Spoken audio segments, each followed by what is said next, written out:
Hello, hello, hello. Incredible greetings, everyone. Incredible greetings. How is everyone doing?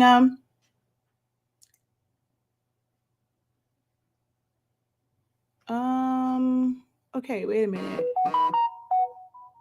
Something funky is going on here because I don't see. Okay, wait. Let me just refresh. Okay, there we go. All right, there we go. So my goal is not to be on here too long. I have so much designing to do, but it's Friday. And I've been trying to be consistent with doing my Q&As, and I have sessions on Wednesdays and Fridays. So I was like, before I get into this long day of designing and creating, let me go ahead and do this help session now. So that's what we're going to do today, answer some questions. I did see a few questions in some of the groups I'm in, and I think I'm going to start us off with those questions and answer those, and hopefully it will lead to you guys having other questions. Want to make sure, because the last time I was not added to the stage, so I am added to the stage. Let's make sure. I'm going to turn my mic down because it is all in my face. So I'm probably screaming in your ear right now. If you can hear me, clap once. If you can hear me, clap twice. So let me know, guys, in the comment section if you can hear your girl. Am I coming in loud and clear? And let's go ahead and put this phone on Do Not Disturb. There we go. And then let's head on over to the book of the face of it all and change our audience from only me to public. That way others can comment and also share it out. So let's go ahead and change that. And then I'm going to go ahead and share it out to my groups because, of course, it's not broadcasting in the groups right now. So we're going to do that. All right, so let's go. Hey, creators. How are you doing on this good old Friday? Let's put Incredible Friday. I like that better. Y'all know, anytime I can use the word ink, I'm here for it. Or I could use Amazing Friday. Anytime I can use that, The other day, MJ was laughing at me because I literally answered my phone, Incredible Greetings, and he was in the car, and he cracked up, and he's like, you don't know how to turn that off. No, I don't. I'm so used to saying it that literally, like, that's how ingrained your branding should be, to where in your regular, I'm doing air quotes, everyday life, it still comes up. So I'm literally answering phone calls, Incredible Greetings. Now I don't say the professor, just like in regular calls, but I find myself using Incredible quite often.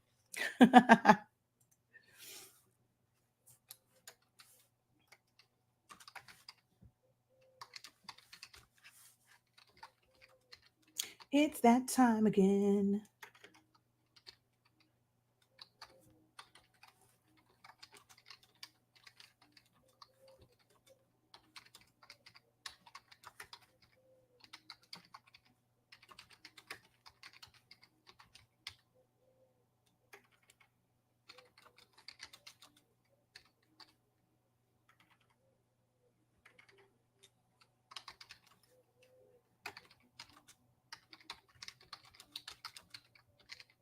Oh, wait, I was supposed to check to see if you guys can hear me. Hold on, let me go to my comment section. Okay, so far so good. I see the claps. Thank you, thank you, thank you. Thank you, thank you. Thank you, thank you for letting me know that we are loud and clear. Okay.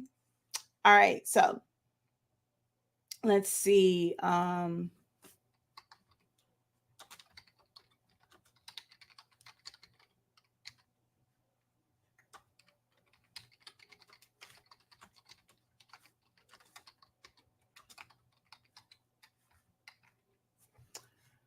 All right, so let's go ahead and hit share now. And then we're going to share this to my groups.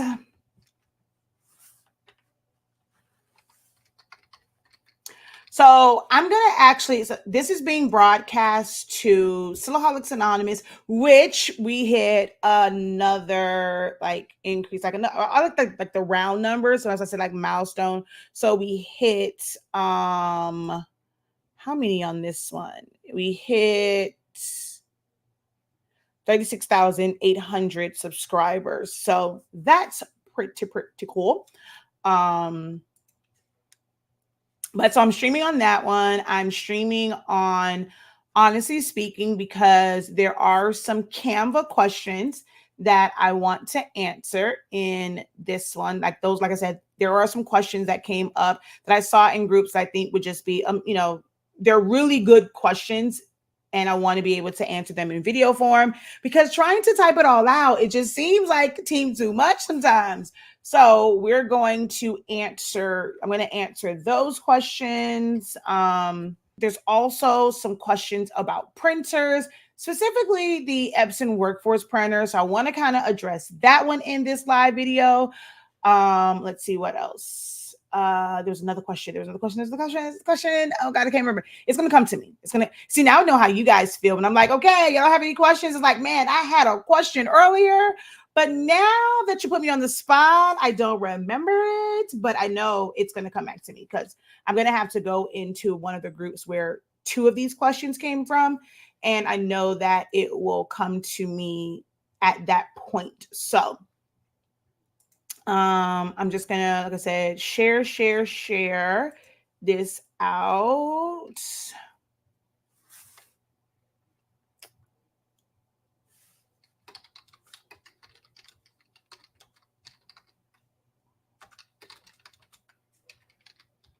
I should have put this actually in the first ones. I am answering some questions on printers. Sizing in, it's not technically sizing in Canva, but there was a post that I saw in Canva.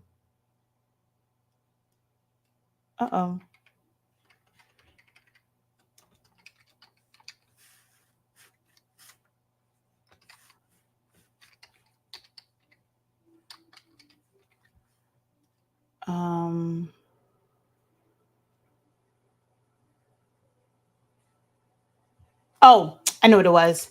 And pricing. Because that was a question that I got. All right. So let's recopy this and post. And then we're going to go here.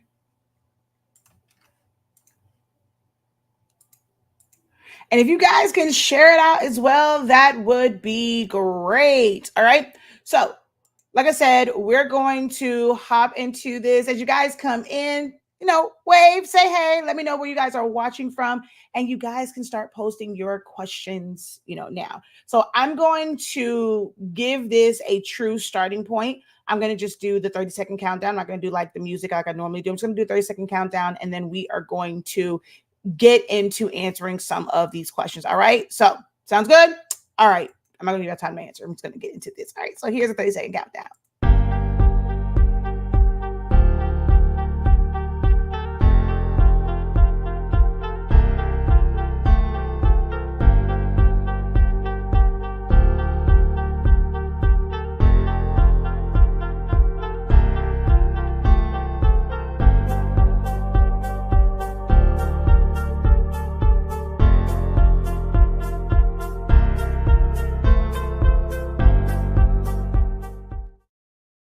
Alrighty. Hello. How art thou? All right. So incredible greetings, incredible morning, everyone. I am Shakia the Professor, Shakia Lavelle. So you can follow me. If you're not following me, you're not friends with me over on Facebook. The name is just Shakia Lavelle, Levell.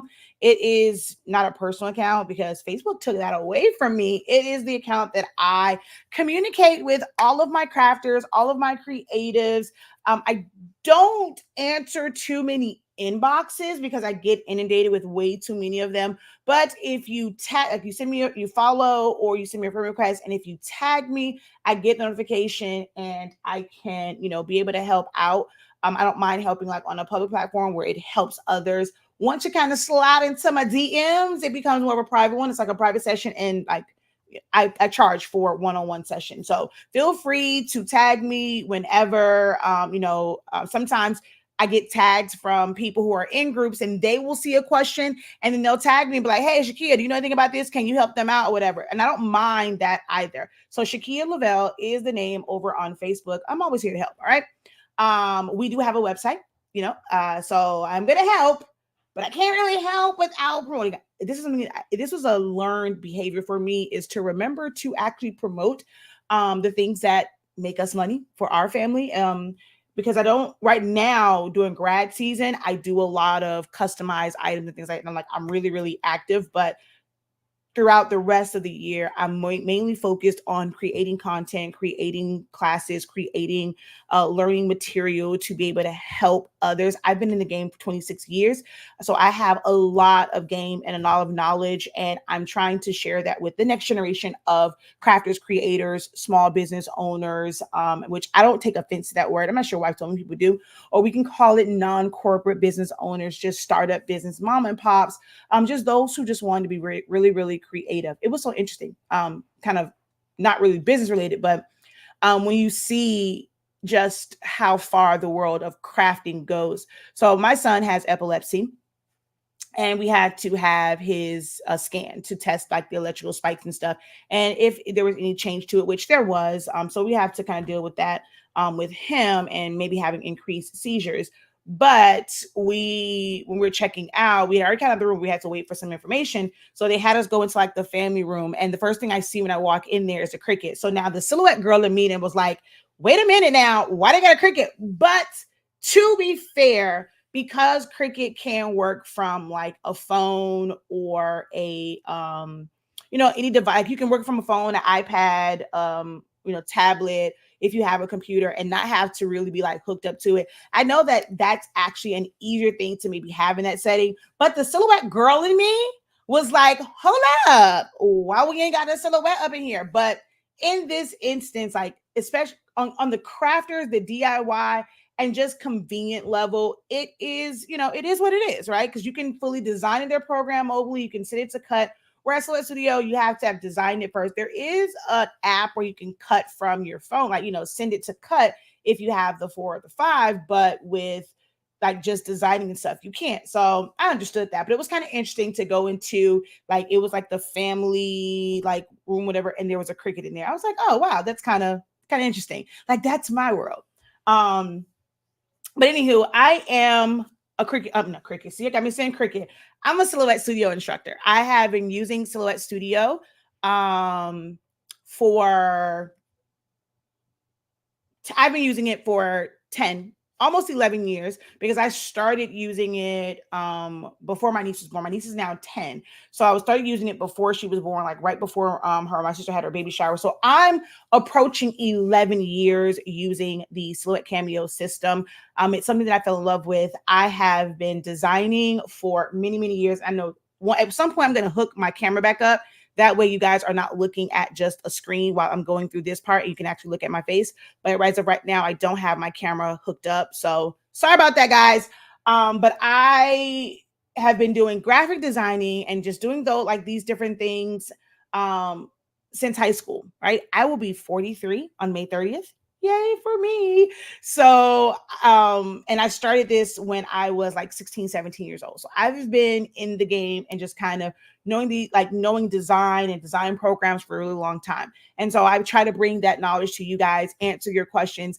And because I know both sides of it, like I know just the starter, the DIY. So you may not know like the technical terms that we may use or others may use like in videos and like the right keywords. But when you're describing what it is that you're trying to do, because I know both sides of it, like I know like the truly technical side and things like that, and I also understand craft talk, I can bridge the gap. And no matter how you pose your question in the comments or like a post, I can normally figure out what it is you're trying to, ask.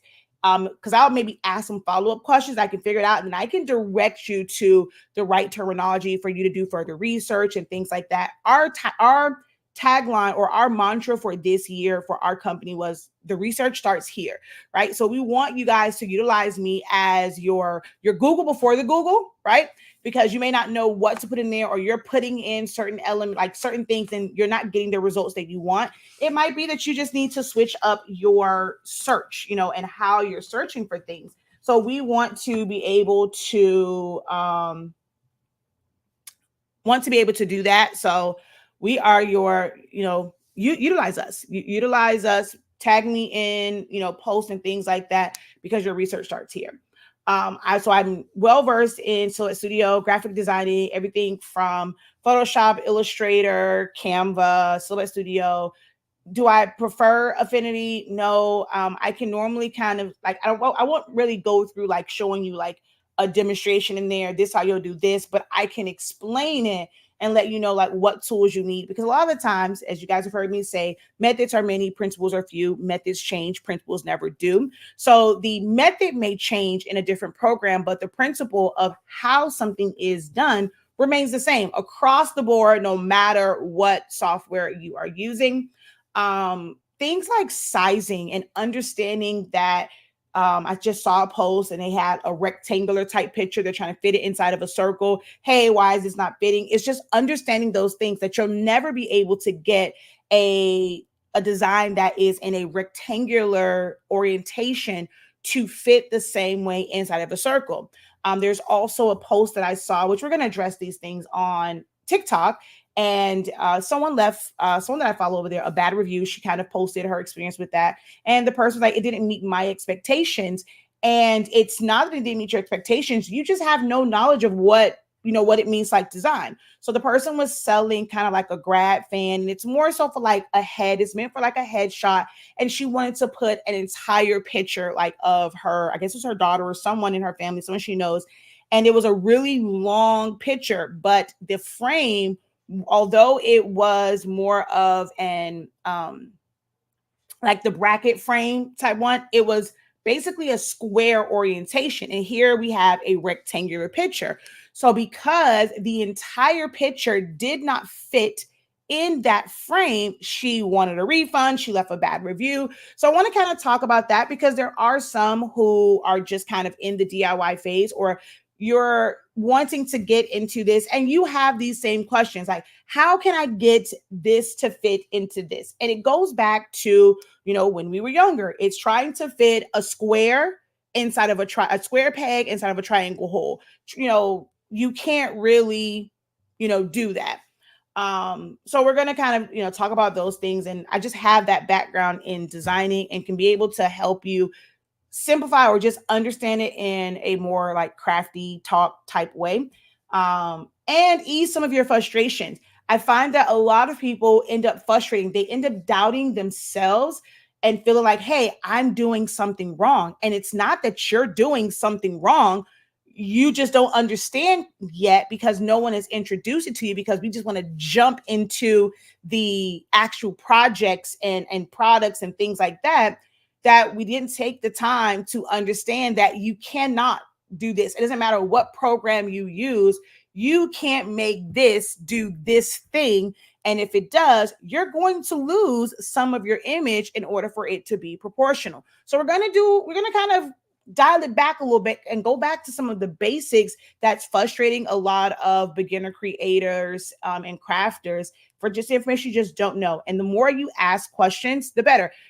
If you want to grow, you can't be like ashamed or feel like, hey, this is a silly question. Oh, I should know this. Oh, this is this mega group. There's all these people here. I don't want them to look at me like, duh. How are you selling and you don't know this? Because I mean, the scope of what we do like as crafters, like if someone can be a crafter and they can be really, really great in one area, and now they want to venture off into a new area. This is something that is new for them.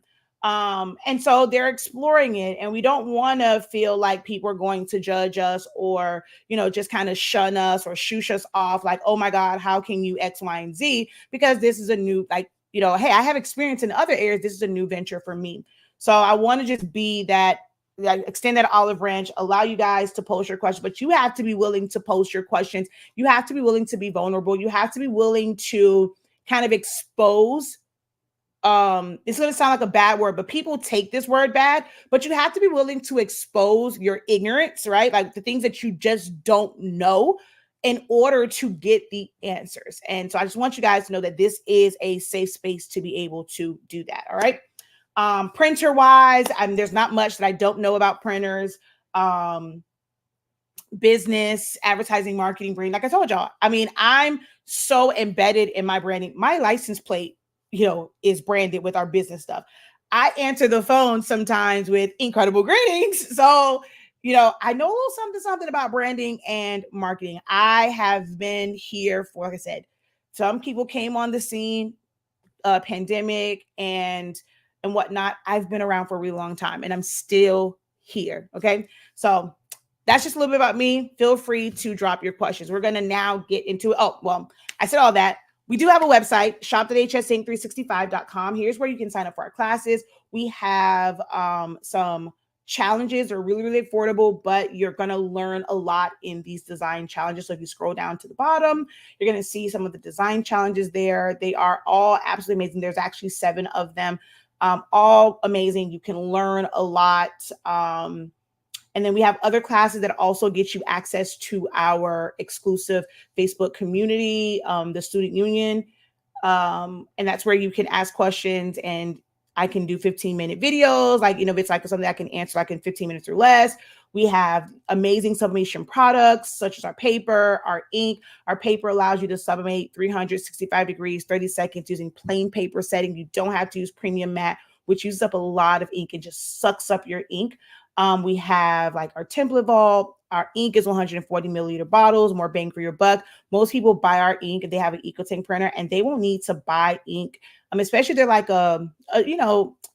not like a super, super heavy where you're printing 50 to 100. Like if you're going through like 50, 100 pages per day, you're going to go through a lot of ink. But there are a lot of our customers, and we're perfectly fine with it. We knew that going in with 140 milliliter bottles, that it can be a year. So you definitely get more bang for your buck when you buy our product. So definitely go and check those out. All right. So that's shop.hsinc365.com right now because it's grad season. And that is something that's very special to my heart. All 8.5 by 14 and 11 by 17 sublimation fast dry paper is 20% off? 24% off. There we go. 24% off. No coupon required. You're going to see it on there that's going to say grad season, but no code. It should be automatic for 8.5. Thank you in advance for anyone says bless you. For 8.5 by 14 and 11 by 17 paper.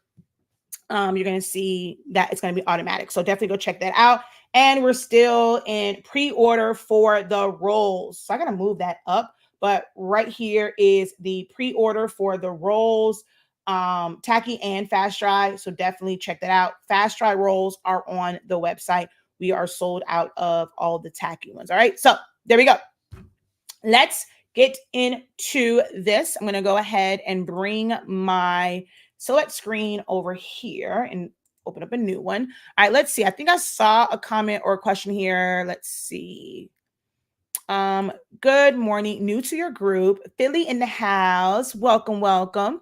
In West Philadelphia, born and raised on the playgrounds where I spent. Hey, Professor, great work. I want a stole done for graduation. Does a stole have to be a sublimation stole or can it be a silk or satin stole? I know you know what temp. I know you know and what temp and how long. So with the stole, sublimation works with synthetic fibers. Silk, if it's actually silk, is not a synthetic fiber. Silk is made from silkworms. That's a natural fiber. So you cannot, and there's actually not any silk stoles I've seen, like graduations, they're all satin, right? And you can use that and be able to do it with sublimation. You can press DTF to it. You can press HTV to it. So it just depends on how you want to make the stoles. Everything doesn't have to be like a full on, full bleed sublimation stole.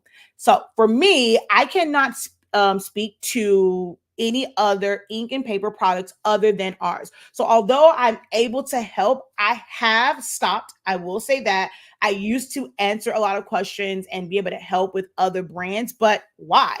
Like, if they have a brand and they're not able to help you answer questions, like, and all of the information just comes from other people, and you can never speak to someone they don't even really know, they just probably just have a product out there. I'm not going to help you, like, like it's not benefiting me any, because no one really pays, or sends super chats and all that stuff when we're doing this. So I have stopped answering questions and providing help and tips for other people's products. All I can answer for you, and I know it's like, well, I already have all this paper, I may not be able, you can try our sample pack. It's very affordable to be able to get the sample pack to at least try it out. But I can tell you, with our sublimation paper, 365 30 seconds is like our benchmark. Depending on your heat press, you may have to do set your dial to maybe like 370, do 30 seconds or 40 seconds. The most important part is going to be taking a heat gun and actually measuring the output. So sometimes you might put 365 on your readout, right? Like, you're going to set the thermostat to that. But if your heat press has some type of issue and it's not actually outputting 365, and when you set it to 365, it's only outputting, let's say, 350, you can use 350 with, honestly speaking, sublimation paper, just not 30 seconds. You're going to have to let it sit for maybe about 45, 50 seconds, 55 seconds.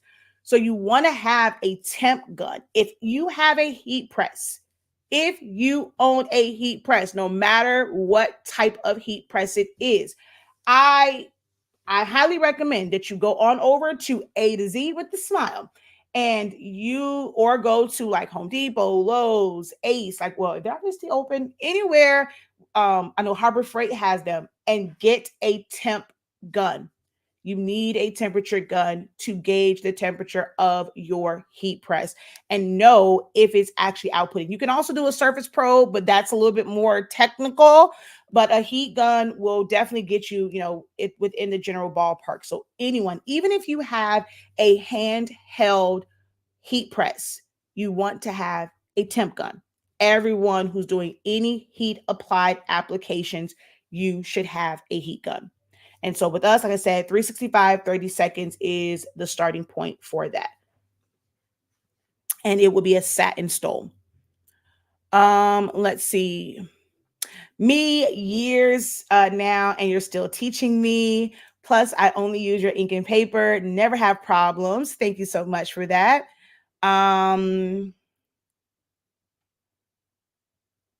Yep, she says it's been a year or more for her, but she always likes to pick it up whenever it's on sale. Let's see. Yes, a temp gun, never thought of that. Yeah, I'm going to go over, I'll just show you. I'm going to go back over here and let's just go to A to Z. So it'll be like, you'll see words like infrared thermometer, heat gun, things like that. They're all pretty much the same. So if I just go heat gun, it'll probably come up and say, actually, no, not a heat gun. I did say that. I said, I put a heat gun here. I mean, a temp gun. Heat gun, different. Temp gun or infrared thermometer is what, see? So you'll see it here. So infrared temp gun, or you'll see infrared thermometer, things like that. Not expensive at all. You definitely want to get one of those. All right. So everyone should have, I'm not sure, did I say a heat gun? But a temp gun. I guess I said a temp gun because you said a temp gun. Never thought of that. Yeah. So you want to get one of those. All right. You are very welcome. All right. Let's start this off. I'm going to start off with printers, and hopefully I don't geek out. If you are not new here, you will know that your girl loves printers. I have low-key a little obsession with printers. I may or may not have double digits in printers, may or may not. but I'm not gonna tell you the number because I'm not gonna let y'all judge me. But no, actually, it's something I really should talk about because so many people think that you can have one printer and it will service all of your needs, and that's just not the case. Like I have a lot of printers, and they all serve different needs and different purposes in my life, right? So I have my Roland BN20, I have my Canon 24-inch, I have a laser printer, I have my Sublimation Workforce 7720, I have a 7210, I have my pigment ink printer, I have a dye-based printer, which is a Canon printer. I also have well, I don't really use them, but I do have the 7820, 7840s. I also have thermal printers. So I use Rollo, but you can use Dymos. And let me see, is that all of them? I mean, so there's 8 different types of printers, but as far as, I also have a Sawgrass printer. So that's 9, although it's Sublimation, Epson, a converted Epson, and a true Sublimation printer. So I do have both. But so I have 9 types of printers, but I have multiples of them because I didn't even include the 7820, 7840 because I have one that's pigment, one that's still sublimation, but I don't really use them because that's what we're going to kind of get into is talking about the chips. I'm starting to get a lot of questions about the chips now because I think that across the board, outside of maybe some people on A to Z and some direct sellers from overseas, many of the shops that communicate and they interact with you in groups, or we're live on TikToks and YouTube and Facebook, and you're actually able to talk to us. I believe many of us have discontinued selling the chips, and I'm going to break that down as to why we have started why we stopped carrying the chips for those. But yeah, I have a lot of printers, and like I said, they each serve. So which one is my fave? I don't have one because they all serve a different purpose. If I am doing something like chip bags or whatever, I need to use a pigment ink printer. My Canon is a great printer, but I got it because it can be a 24-inch regular printer where I don't have to use my Roland, but of course that one is eco. So I need to just print like to regular glossy paper, but I want it to be wider. Like I want to print out a banner, things like that. I can use that. Can I put sheets in there? Yes, I can. But that defeats the purpose of what this particular printer was, for. Like I can print 24 inches wide and I can print really long. So I can do like little banners and stuff like that onto glossy paper. So that serves that purpose. My pigment ink printers, like just regular ones, are things for like regular prints. If I'm printing out grad fans, if I'm doing chip bags, if I'm doing centerpieces, like little cutouts, if I'm doing large cutouts, if I need to print out just regular letterhead or just any printable project, I like pigment ink printers because the ink is water resistant. Color range is a little bit different than dye inks, but it has just a wide range. If I'm doing if I need just like a little quick sticker, I make stickers for Zion Imani and stuff like that. I don't necessarily sell stickers. Like if I had a sticker business for planners, you would just use a regular paper sticker. I mainly use decals. Like I don't put sticker paper on windows, things of that nature. So I use pigment ink printers mainly like for things like that. Sublimation is sublimation. I am a very big fan and advocate of the old school workforces. I love a good converted Epson workforce printer. I'm not a fan of Epson EcoTank printers. I just think they're the biggest scam ever. But that's a story for another day. But I do love the workforce printers. So I have multiples of those. When they were being discontinued, the old ones, I brought multiples of them. So I would always have them. I actually still have 2 7720s in a box. So those are my preference. I don't like the 7840, 7820 as a sublimation printer or a pigment ink printer. I know about 3 years ago, maybe 4 years ago, because it's probably around the start of the pandemic, I was saying, oh my God, this printer is amazing. And that was my fault because I really, really didn't like fully test it. And I didn't notice like little things, but I'm not a big fan of those. I actually can't wait until Epson changes out the printers because they normally change printers every 3 to 4 years. So they're well overdue for switching out these 7820, 7840s because, oh my God, they are horrible. Oh my God. These are the worst printers they've ever created. Like, no, seriously. The 7820, 7840, 7310 printers are the worst printers Epson ever created. Okay. And then laser printers are for laser projects like that has its own use. Now, my next print I'm going to add is a white toner because I do want that one to be able to print onto colored cardstock. So that would be like one of the next printers that I add. My roll-in is for adhesive vinyl, like to create decals. That's what I use for my yard signs, my posters, things like that. So I don't really have a fave because they all serve different purposes in my life. So yeah, that's that. I have a wide format. How do I print 72 inches long? So you can't if you have an Epson wide format printer, you cannot print 72 inches long. Unless you have the 8550, but so when I say every last Epson printer allows you to print up to 47 inches long. Now, if you have the 8550 EcoTank printer, you are able to print 80 something, right? You're able to print that long with the 8550 printer. That's the only one, might be 86, but all the other ones allow you to print continuously up to 47 inches long. So there is no option to be able to print 72 unless you have like a printer, like a roll printer, like a Canon or, Epson roll printers or Roland, things of that nature. Let's see. Good morning. My question is about t-shirts. I created some DTF t-shirts for work. I got my images done locally, but they didn't feel soft. Is there any way to get a DTF that's soft to the feel? Yes and no, right? It's not going to probably give you, like, I don't know like how soft you're looking for. What DTF is there's ink and then there is a powder that's put on the back.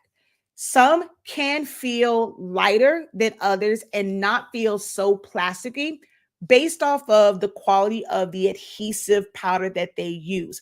All DTF powders are not created equal. That ends up being like an issue where people think, oh, it's just DTF. It's all the same.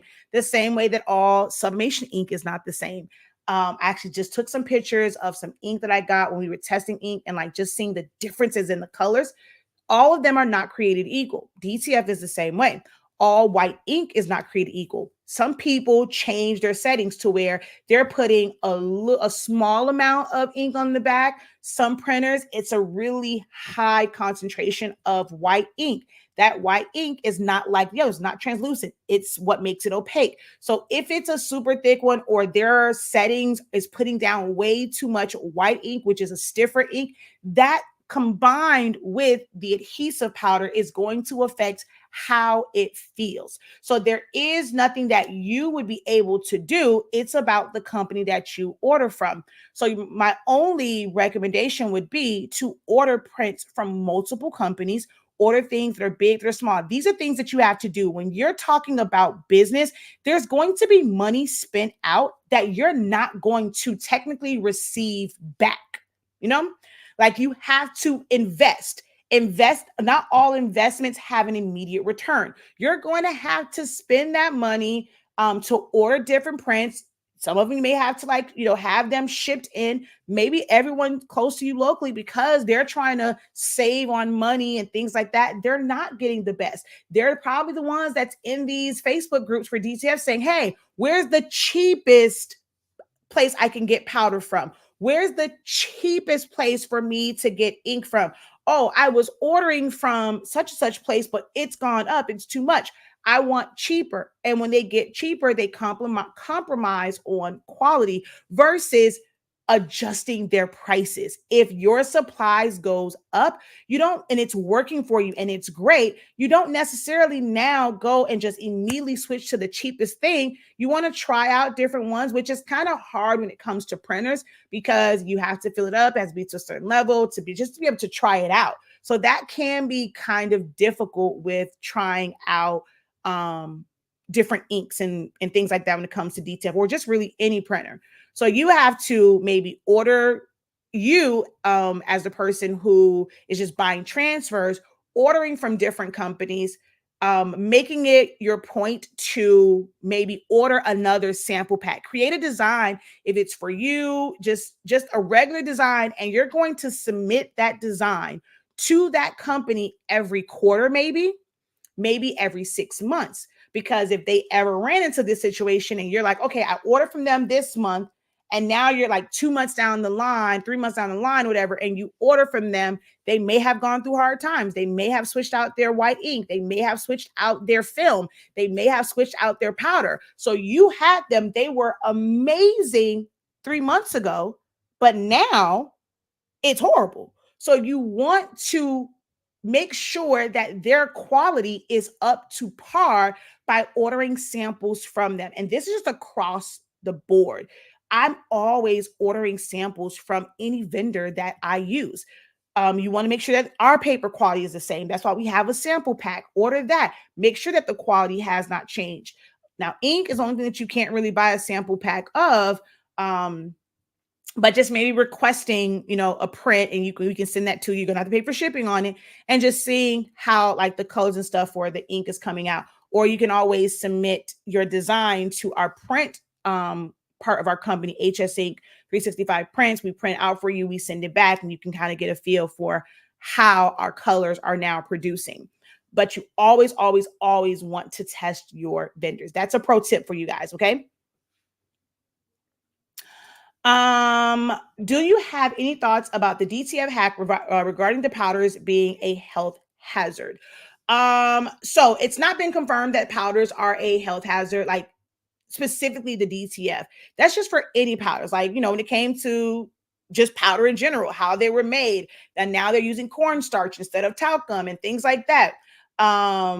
I think LeBron had to maybe edit or change how he did like the little powder thing, whatever, because that goes up, it comes down. People are breathing that in. I think there's a certain way that he has to like do that.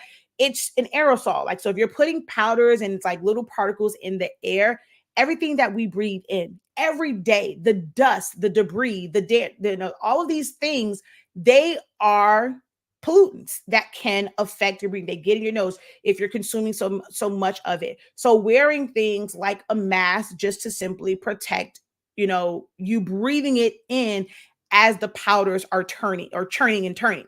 If you're doing the hack, you're manually doing these powders. So of course, it may go into the air. You may have to wait for it to settle before you take your mask off. It's not just, okay, powder it, then just immediately take the mask off. You may have to wait a little while for that powder to, any dust or, like for those things just to kind of like settle down and just go to the floor.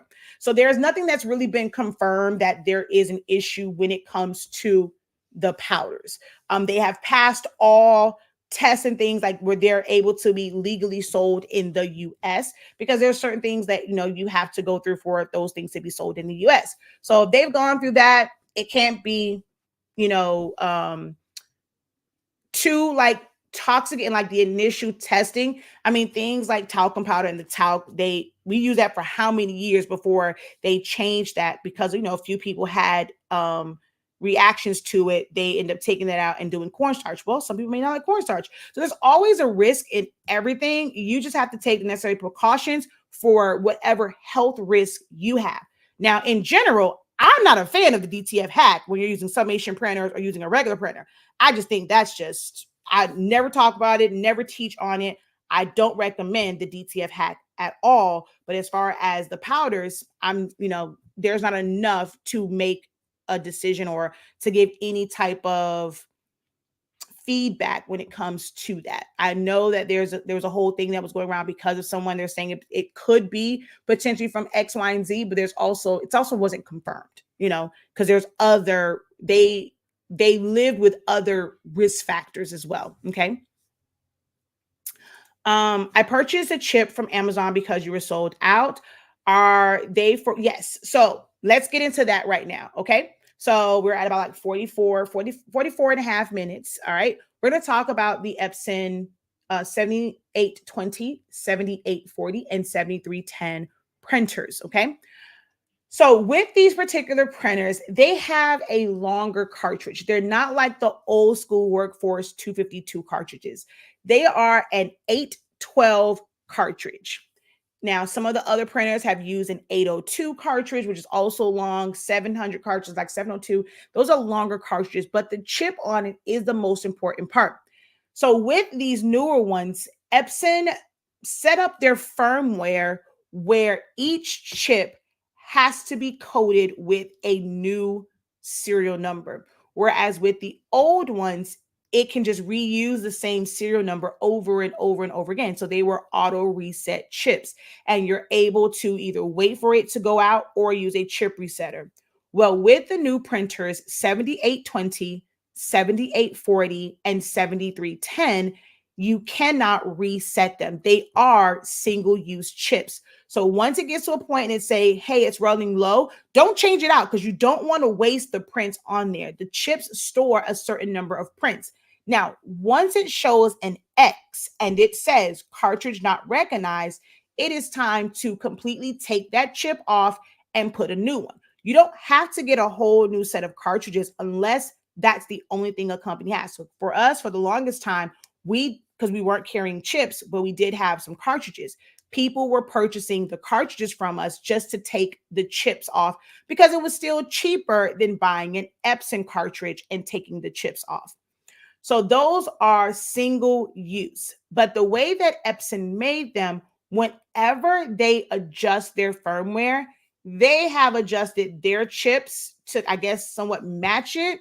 But it's also kind of weird because if you still had an old set of Epson cartridges and you put them in the printer, it would still work. So I don't really understand like kind of how they did that. But when it comes to the third party ones, they have to keep up with the current firmware.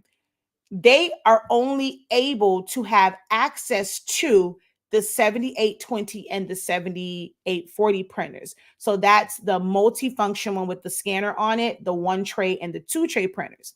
The 7310 printer is not a printer that they have access to over in China, right? Where these things are being produced at. So they cannot really make the chips fully compatible with those. So if you end up doing the firmware update, you could lose the ability to use the third-party chips. The 7820 and 7840, they have the exact same firmware because they're an all-in-one. The 7310, because it's just a printer, it utilizes technically a different firmware. I have instructions on how to roll back the firmware for the 7820, 7840, but there are no clear instructions for the 7310 because they don't have access to it. Of course, Epson isn't showing you how to do that. So if you're looking and you're considering a 7310 because of the cost, I would highly caution you against that because there is no way, like if you do it, if it automatically does the firmware, you will have no choice but to purchase Epson cartridges to harvest the chips. That ink that's in there is no good. You cannot use that in any printer. The chip is what controls the printer. With no chip on it, the printer cannot read it. It's not going to work. There's also no chipless firmware for the 7820, 7840, 7310 printers. So it's not like, okay, you can just have these, just put them in there and just like, okay. Now there are other printers that have chipless firmwares. This is not one of those printers that have a chipless firmware. So HS Ink 365, we have decided to not carry those because although we have the disclaimer on there, you are purchasing this at your own risk. We are not going to issue refunds. You have people trying to do chargebacks. They lost every single time because We have it clearly stated everywhere, like you knew beforehand. There is a box to check, like all these things. So every time someone has tried to do a chargeback, we've won, but it's also a lot of paperwork, a lot of screenshots, a lot of messaging that we have to do. And that's just tiresome. So we stop carrying them because we don't know. Like there's no way for us to know which firmware you have. And that's a lot of work for us to go and keep up with, okay, Epson changed to this firmware and leaving all these notes. Oh, if you have this firmware, you can't use it. If you have this one, you can't. Like that's just too much. Y'all don't pay us enough for that. So we decided to not carry the chips anymore. If you are going to get and utilize those printers, for sublimation, my recommendation is going to be to just purchase the Epson cartridges and you're going to harvest that chip. I have a video how to take the chip off, how to modify the clip on your reusable cartridge to be able to fit that chip on it. The cartridge is reusable. The chip is not. Makes understood? I would say makes sense. Guys, understand that. The cartridge is refillable, reusable. The chip is not. All right. Incredible morning. Hello. My tray 1 continues to jam on my 7210. I can only use tray 2. I've checked for all paper jams. I've changed the trays, checked the bag, keep spitting out the paper. Then there might be something that's stuck in there. It broke in there. It could just be the motherboard has gone out for how the mechanisms work. There's probably nothing that you're going to be able to do. If it's jamming with all papers, even if you put a regular sheet of copy paper in there, then something has malfunctioned for that particular tray. And you just have to use your second one or use the rear feed. Me again. Hello. My ET2400 converted printer is leaking black. Is that normal? Can it be fixed or should I buy another printer? Right now it has a clog somewhere, so I'm leaning towards a new one. Clogs are really, really hard to clear from EcoTank printers. So that alone, if you've done a few pre-head cleanings, if you've done a power cleaning, you've let it sit and it's still not working, clogs are really, really hard to clear when it comes to Epson's EcoTank printers. My recommendation would be to just go ahead and get a new printer. Is it normal? Should it be normal? No. Is it very common? Yes. I actually had that happen with me. I'm filling it and I'm like, where the heck is my cyan ink going? And then as soon, like I didn't notice it because of how my desk was.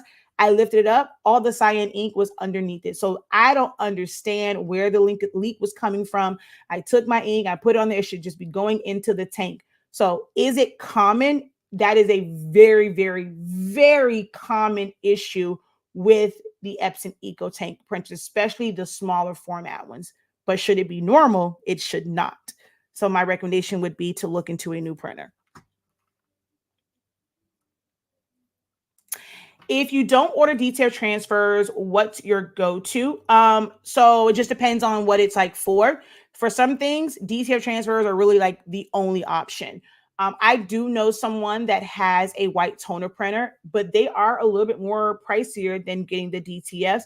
But if it's like a last minute thing for me, I have someone that has a white toner printer and I will order, white toner transfers, and they will actually just send it to me with the print. They don't have to necessarily mirror them because I know how to do that. So I've had some people just print it for me. And some people have mirrored them for me, but I would go white toner.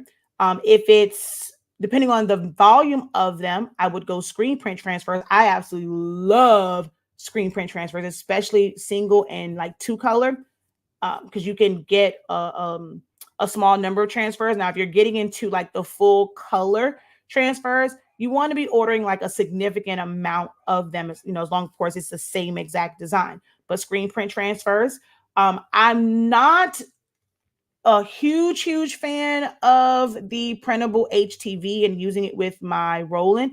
I have done it, but again, it depends on the design itself and how it's set up. Because if it's still a bunch of weeding, I might want to deal with all that, like it's all the inner pieces and things like that. So I do have like a lot of options. I'm still a big fan of Jet Pro 3G for dark, which is for dark garments. I even use it on white. So it does have more of a harder hand feel. Kind of, it's loud when you touch it, but for quick things, memorial shirts, like just shirts that's like they're going to be like their everyday shirts. I still use them. So I love Jet Pro 3G still. I print it with my workforce printer. Yeah, so I have a lot of options for dark shirt. DTF is new. As I said, I wasn't like thoroughly like, oh my God, this is so life-changing. This is game changer, because it was just another option. Like, and the other options worked for me. Hi, I just need a basic printer for favors, chip bags. Will the lower end pigment Epson printer, wait, what do you recommend? Oh, I guess you're asking will that work. So Epson does not have a lower end pigment ink printer. Theirs would be like the cheapest or least expensive pigment ink printer that you can purchase would be a workforce. It's going to be a cartridge based printer. Epson doesn't have any small format pigment ink printer. The only EcoTank pigment ink printer that Epson sells is the Epson 16600 and 16650 printers. They are up there. We're talking $1,000. So the 16600 right now at Best Buy is $899. So basically $900 when it's normally 1,000. And then you have the 16650. So right now it's on sale. The 16600 is on sale everywhere. That's also the only converted printer that's available on the market that I recommend for converting for sublimation. I don't ever recommend 15,000s, 8550s, 2800s, 2803, 2400s, 2720s, like all of those. I don't ever recommend any of those printers for converting to sublimation. I only recommend printers that are pigment ink based for color, for getting more accurate colors and opening up the color range. So the 16650 is $1,000. It's normally $1,100. It is currently on sale for $1,000. So those are the ones that I recommend if you're looking for a pigment ink printer and you want Epson. Now, guess who's entered the chat? Canon has entered the chat. Before I get into the Canon ones, if you guys have not given this video a like, a thumbs up. If you're watching from YouTube, close out of the live chat. Please give this video a thumbs up. It helps the algorithm. I'm giving, like I told y'all, and I did the shared post. I'm going to drop gems on you, okay? Gems are, I'm going to say, priceless, okay? But digital currency does help. I'm not asking for super chats or stars, although, hey, I worked hard to be able to get to that level where my channel can accept super chats and thanks. I worked hard to where, I can accept stars on mine, as a thank you. We also have our Cash App because YouTube, if y'all don't know, they take 30%. So whatever you send via super chats, all of those, they take 30%. We only get 70. You can always utilize the Cash App if you ever want to, send a little thank you. But, I'm dropping gems the most, like the least, the least that I am asking of you is to like the video. I mean, the next step after that would be, hey, can your girl get a share? Can you tag a friend?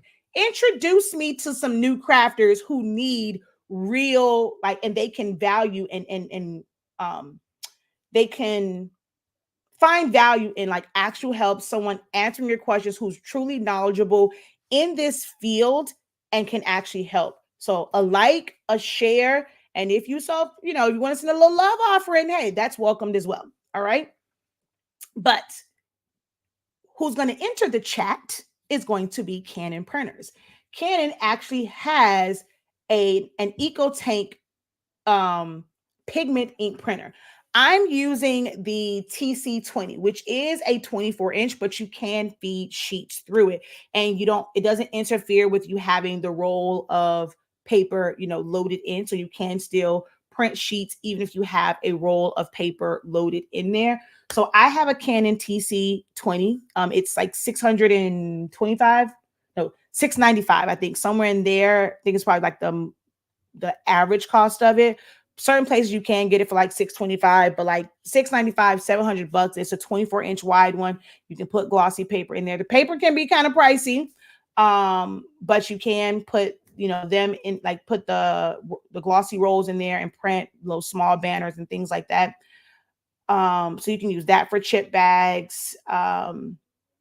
And I have to remember the name of I have to come back with the number, but if I'm already giving you that information.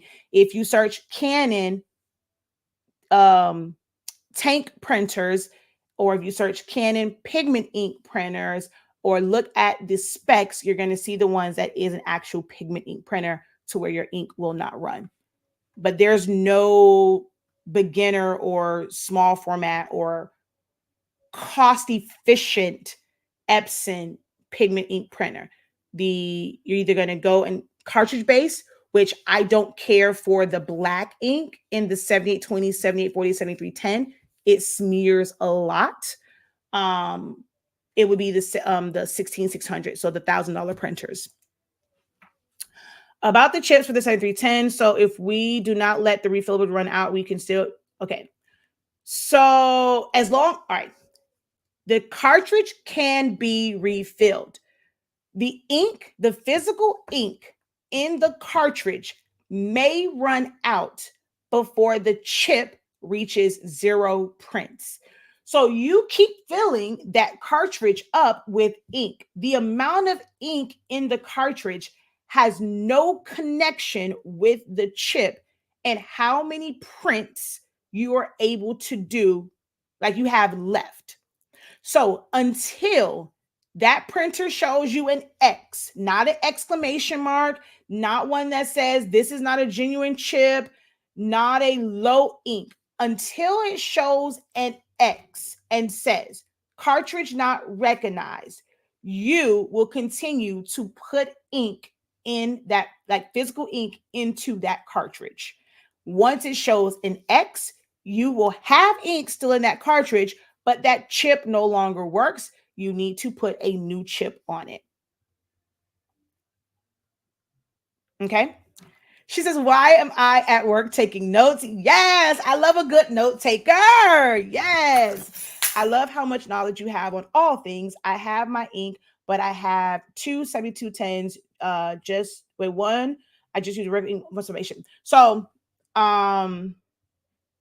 yes, I still use the 77 series. So I don't have the 7710, which is the one tray. I have 7720s and a 7210, but still in the same range. It's the 252s. We still have syringes and needles for it. We're actually going to get some more cartridges for that one because I didn't realize so many people were actually still using it. So we kind of slowed down on them because everyone was kind of going into the eco tanks and we didn't want to be stuck with a bunch of cartridges.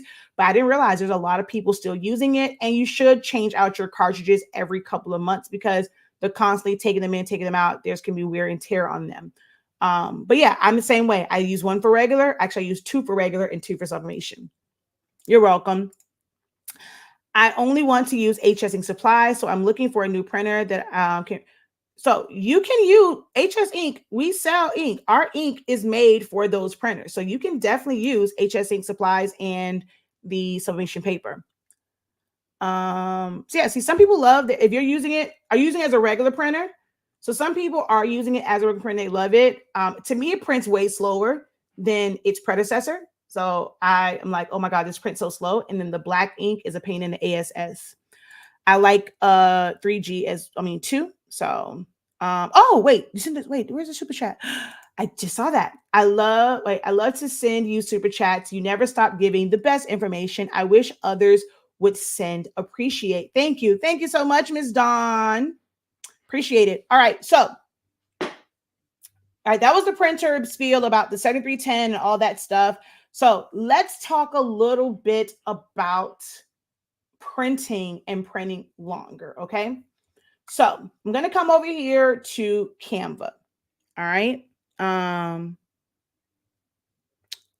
Oh, you don't want to mix. So the good thing about the 7710, like in the cartridges, is that you can drain the ink out and then just put new ink in it. So you don't have to wait this whole like time, whatever. You don't have to get new cartridges. You can drain the ink out, and put the new ink on top of that. So that's the joy of cartridge-based printers. It makes it really, really easy to switch out inks. Eco tanks, not so much. All right. So Canva is a program and a system that is trending. I will say, I have never been more frustrated in my life when it comes to designing and trying to use Canva than I was last night. So I have a project, which I'm not going to say what the project is because then I don't want a whole bunch of questions. Or are you going to teach that? I need to get through this particular project first. But I have a project that I am working on that I'm doing. As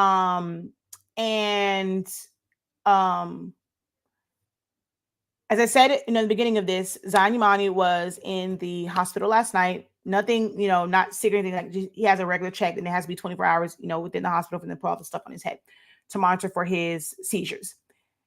And so I thought I would be able to, because I'm just stuck in the hospital. It's the perfect time to design, do certain things. And this particular project, Canva would technically make it easier because I will be able to share it with the person who's going to add the information to it.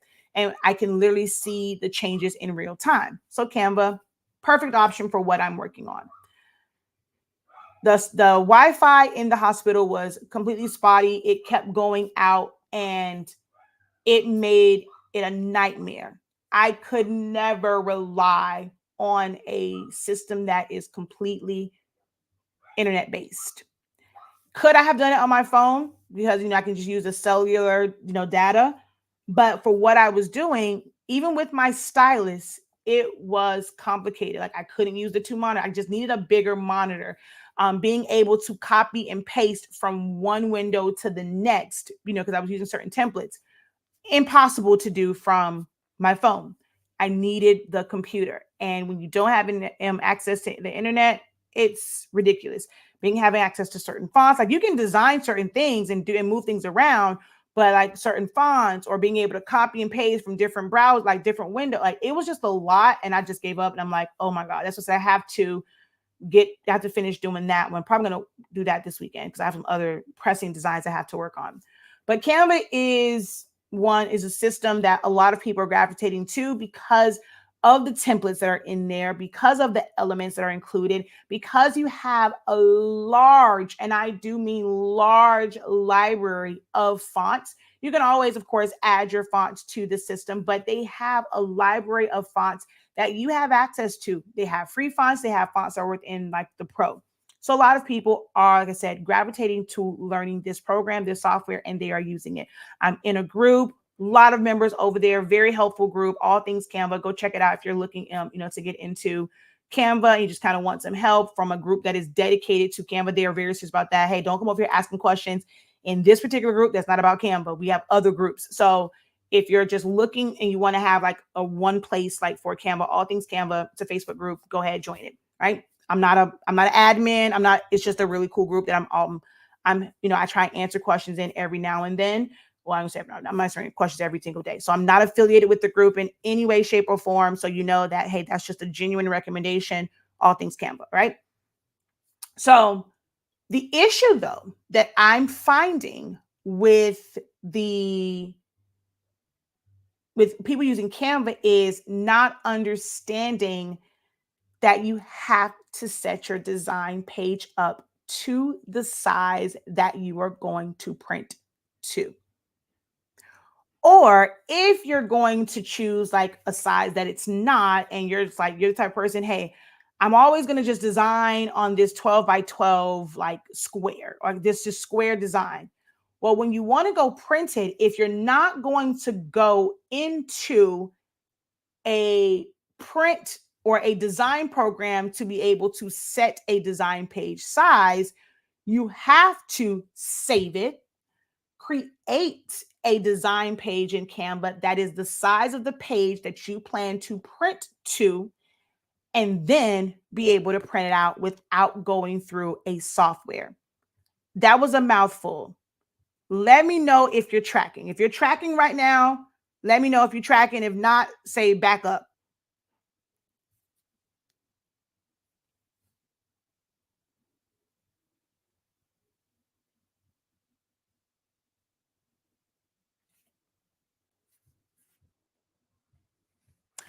Canons are not heat-free printers. Every Canon printer uses a thermal print head, so it is not ideal. There is someone that is on YouTube using the TC20 as a sublimation printer. It's not recommended because it uses heat, so you're already starting to release those gases as it's even printing onto the paper. So it's not recommended because it's not a heat-free print head.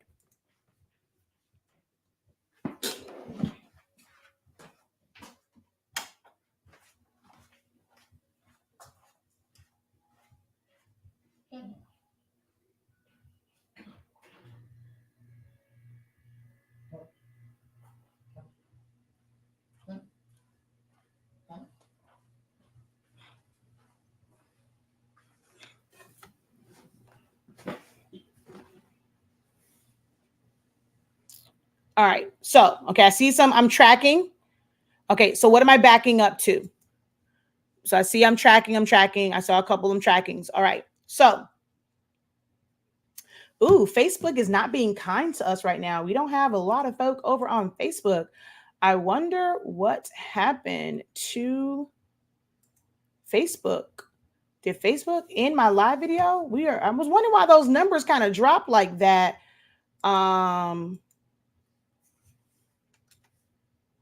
Not a whole lot of on the Facebook front right now. Man, I wonder what happened with my Facebook feed. Huh. All right, so let's just go back over here. All right, so when you are designing in Canva, like I said, if you use, so this is where, how can I say, it gets kind of confusing for some, right? Because it's showing you all these options. If you're thinking, okay, it's a document, but how documents work and how you can move elements around is different than just having a regular page. Whiteboards, presentations, then social media. And a lot of people kind of gravitate to social media because, that's where we spend a lot of our time at. So when you're just kind of clicking on maybe a template, or you use these and you say, okay, doc, whiteboard, or you go poster or document or Instagram post, things like that, presentation, and you're just clicking on these, you're not thinking about the sizing and it may not be the ideal size. And a lot of these are based off of pixels and most of you guys don't know how to read pixels, right? That's a lesson for another day. I have classes on that. I really teach you guys the things that you really need to know. It's so fun making all the sublimation stuff, making the chip bags, making the X, Y, and Z. But there is just something about really getting to the root of it, getting to the nitty gritty, understanding all of these things about pixels, how to know what the output size of when you put in a pixel value, what is that output size? Knowing how whatever size you design it at, as far as pixels, when you go to blow it up, why is it blurry, right? So many people are designing for things that are meant to be displayed on a cell phone, on a mobile device, which is a small screen, and then they go and blow it up for a shirt, blow it up for a poster or whatever, and it's blurry. It's because you designed it at a small size. When it came into the printer system, we got it and it was 2 inches tall, 2 inches wide. But you want it to be 13, you want it to be 18, it's going to be blurry. So that is a lesson that is very valuable. And you guys have to take the time. I understand it seems boring. It's going to be an instructor talking to you. You're not going to physically be doing anything other than taking notes, but it's going to help ease the frustrations. You guys are asking a lot of questions in these groups, and this is where you're getting the pushback because those who kind of know these things feel like, well, how are you selling? How do you start a business that is centered around designing and you don't know the foundations or the fundamentals of designing, like how to properly size, right? So that's something that's really, really important. We have an ebook coming out, take a class, but get that information, guys, okay? So here is my recommendation. This is where I recommend, you see all of this stuff here, unless you're going to start with a template. And even then, I recommend still going to custom size and then opening up a window with whatever template and then copying, pasting, because then you'll see how that template really fits to that design size. Okay. So custom size, it's going to default to pixels. You need to change that to inches before you do anything. If you go in and put, let's just say 8.5 by 11, right? It's on pixels. And I change this to inches. The inches for this is 0.089 by 0.115, right? So I'm going to take this back to pixels. So let's say I go in and what a lot of people do, 13 by 19, right? It's on pixels. Okay. If we go to inches, that's only 0.135 by 0.198. So it'll allow you to, actually, I don't even think it'll let you create the design in that size. Let me see. So it has to go up to like a certain one or whatever, a certain number. But it's not going to allow you, it shouldn't even allow you to set up a file in that size because it's going to be too small. So sometimes people will go and do like an Instagram post square, 180 pixels by 180 pixels. If it's 300 DPI, if it depends if it's 100, that can be really, really small. That can be 1 inch in height. But then you go and you want to blow it up to 4 inches, 13 inches, 11 inches. It's going to be blurry. It's not going to fit the right size.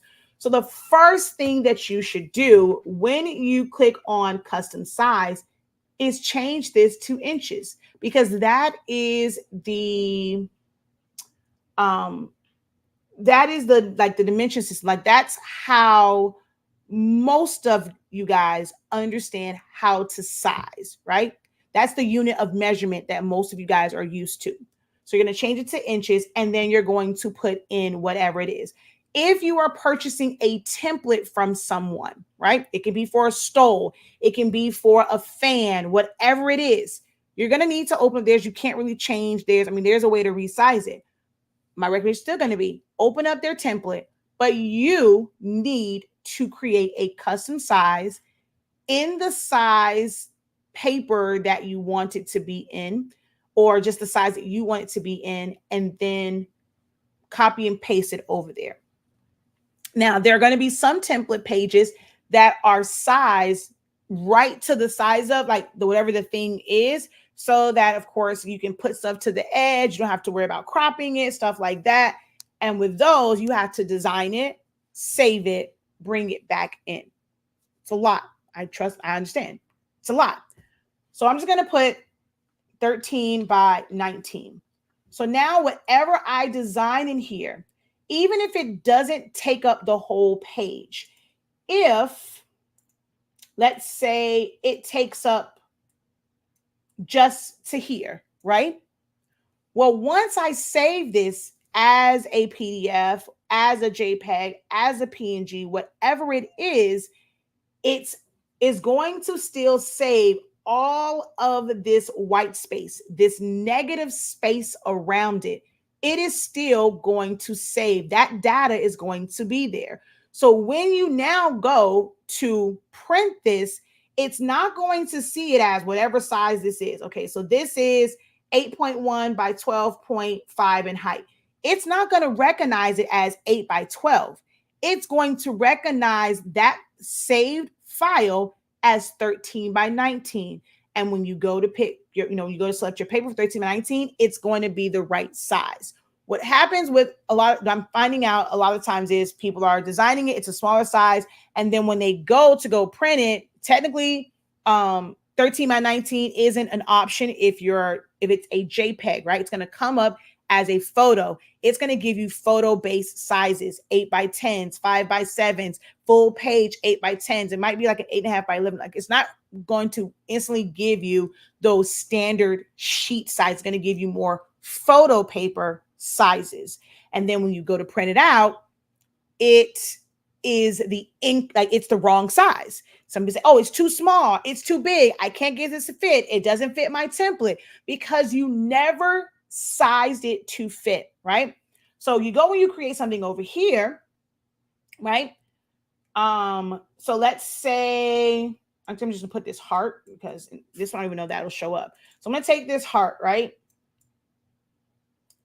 And I'm gonna go share, and I'm going to download it, and I'm going to leave it as a PNG. Some people think, oh, I'm going to adjust this and it's going to change it. No, it's not really going to. I mean, you can, but that's not going, it's still changing from the top to the bottom. It's not changing just this. So when you're like, oh, I'm going to make it 300, DPI, and they're adjusting this, you don't even know how to read the pixels to know if you're really at 300 DPI, because that's not a lesson that you took the time to learn because you felt that was boring. It wasn't teaching you anything. You weren't doing it. Oh, I'm hands on. I need to physically be doing it. And then when you get to doing it yourself, it's like, this is not right. So changing this, if your page size is not the size that it should be, is a moot point. It is pointless. It is not going to give you the results that you want. You're going to continue to be frustrated because you did not know this information before today. Now, going forward, you should not have this problem anymore. So I'm just going to go ahead. I'm going to increase it. We're going to save it. We're going to download it. Now, it will make it to where the file is a little bit, there's more data to it.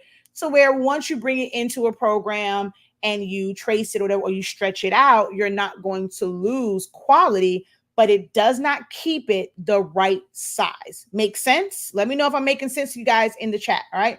Let me know in the chat. I need y'all to communicate with me. Comments help. Talk to me as I'm going through this. If it's resonating with you, if it's helpful for you, like Ms. Dawn, she said, wow, I needed this lesson. I need to see that. My channel needs that. My platform needs that. Interact with me, guys, in the chat. I know it's a lot of information, probably great information. I know some of you guys are taking notes. If you're taking notes, let me know in the chat that you are taking, like, this is noteworthy. The channel actually needs that type of interaction, guys. Like, that's what keeps me going. That's what keeps me doing these live videos. If you guys can't help me, I can't continue to do these, Makes sense? This is helping. Awesome. All right. So this file is up here. It downloaded, right? I'm going to take this, drag it down here to my Silhouette screen. So you see, all of this comes in because that page size was 13 by 19. So it's going to save all of it. And that wasn't even, I guess I forgot to do the transparent part. So I'm just going to download this again, right?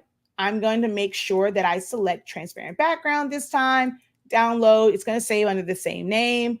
And we're going to do the same exact thing. We're going to click and drag down here to Silhouette Studio, bring it in. The heart is the same size, right? So some people don't pay attention. They don't see the white. They just see transparent. They click on it. They're going to make this 10, not identifying the fact that there is a lot of negative space. So when you go and you're making this 12 inches wide, the heart is not, right? And this is going to be for any program. Now with Silhouette Studio, you have to trace and detach. If I were to bring this into, like maybe like Photoshop, if you brought it into there, it can eliminate, like, because it's transparent pixels. So if I go in, is my Photoshop open? It is. So let's just do cancel. Let's just go new. Create.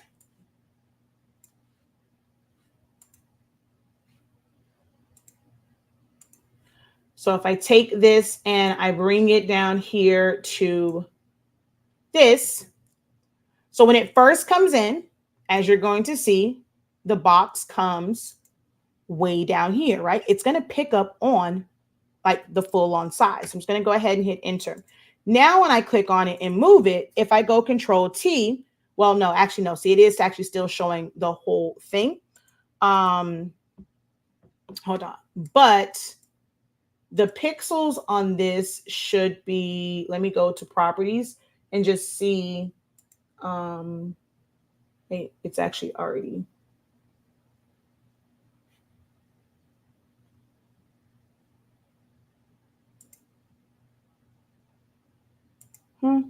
Where are you? Okay, let's just go. Oh, duh. It was on my other screen.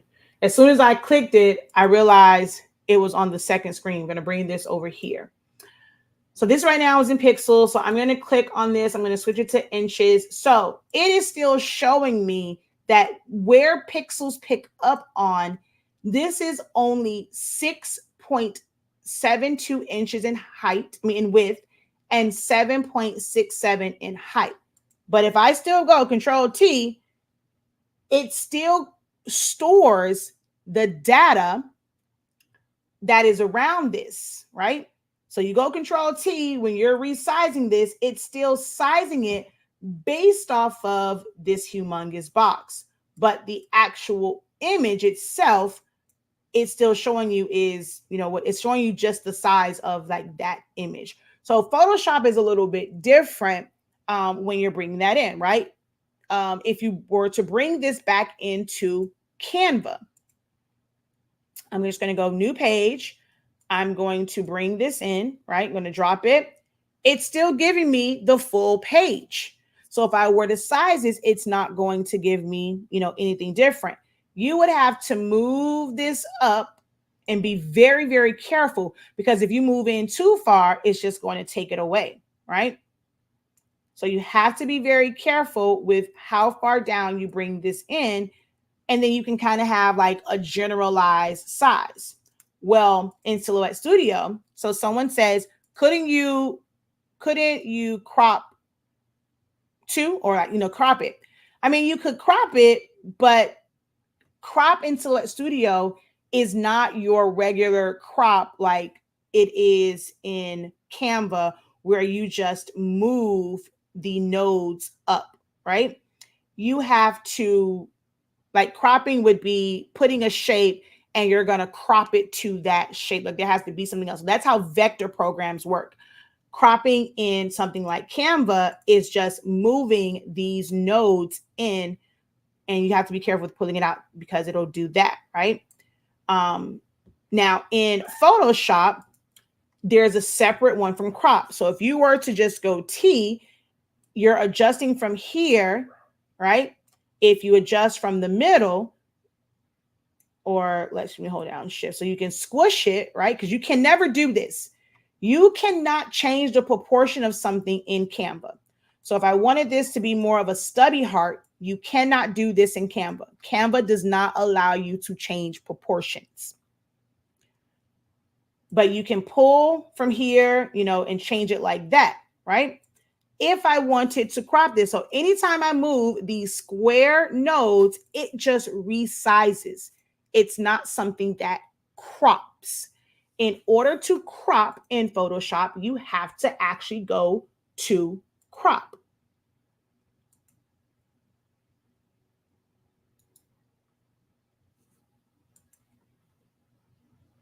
But it's going to do the entire canvas.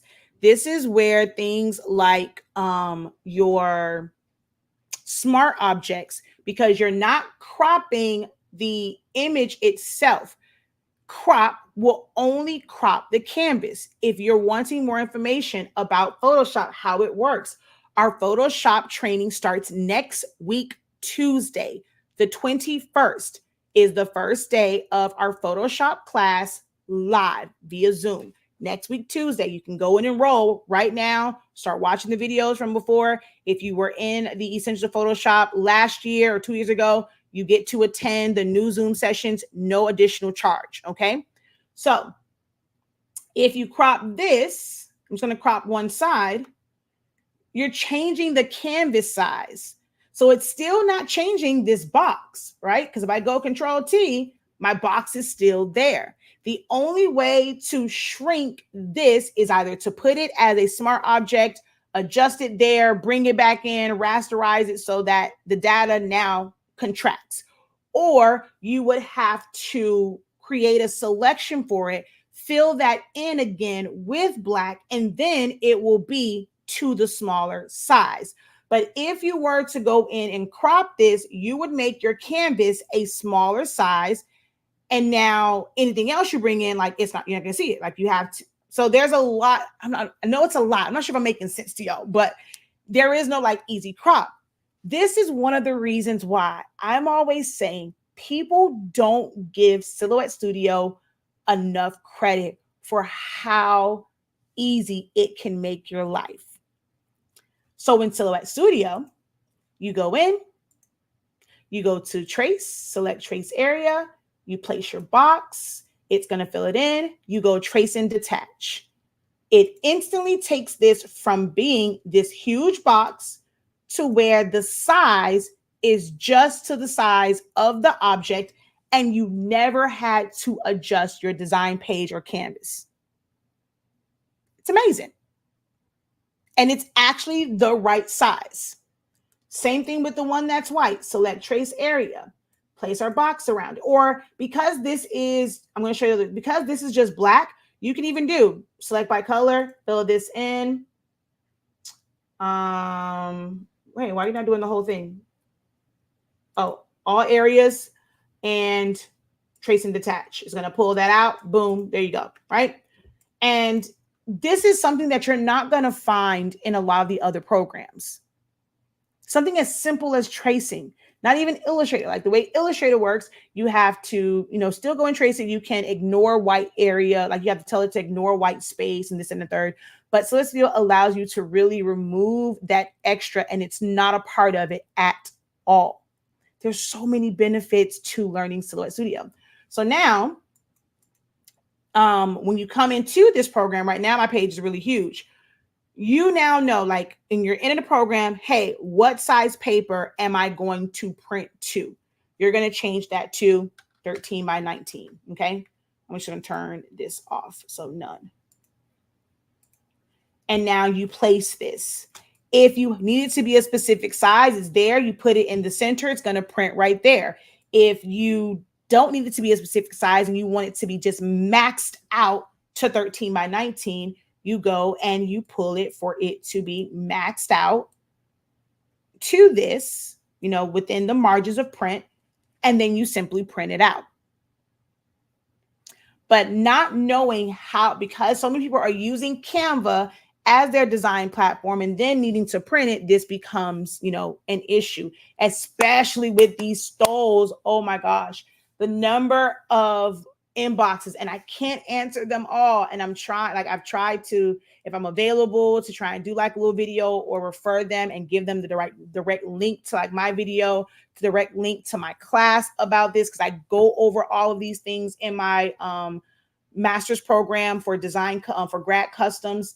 But I'm getting, oh my gosh, the amount of messages and help requests I get for these stoles that are being designed in Canva.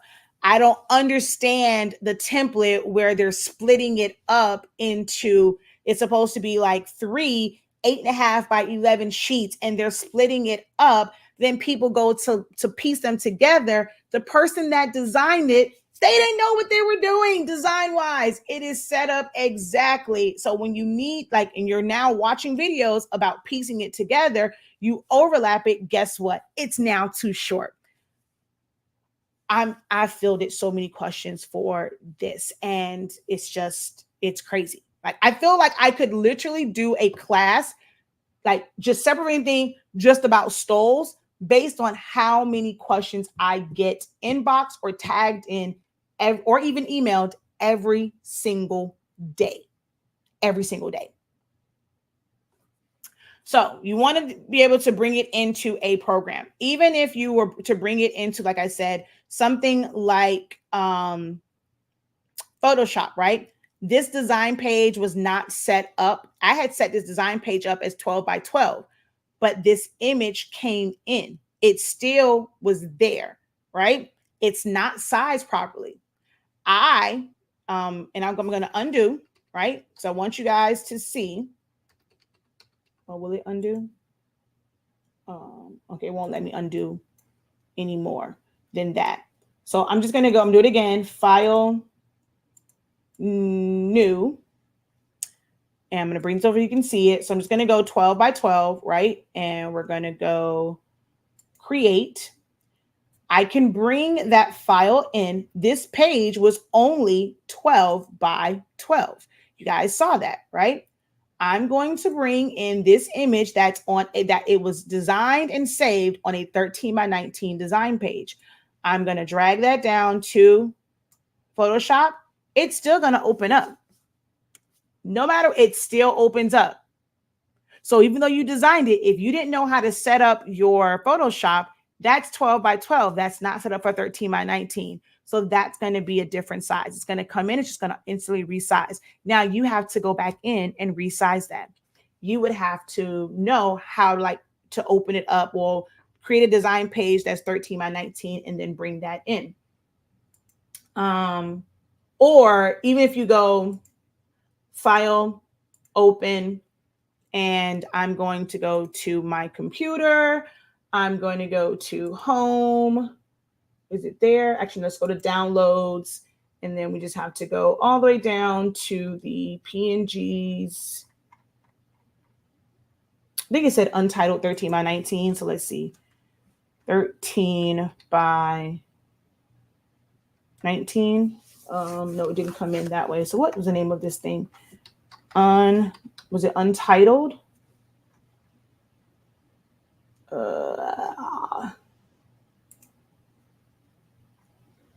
What was the name of this thing from here?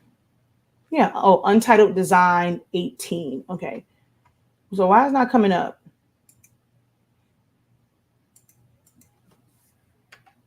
Oh, haha.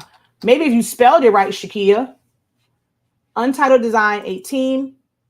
So this will now come in.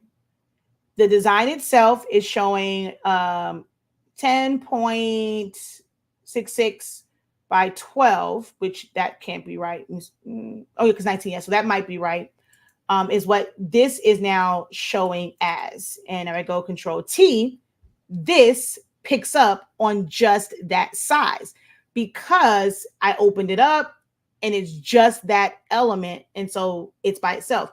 But when I brought that into here, it's going to show the full 13 by 19.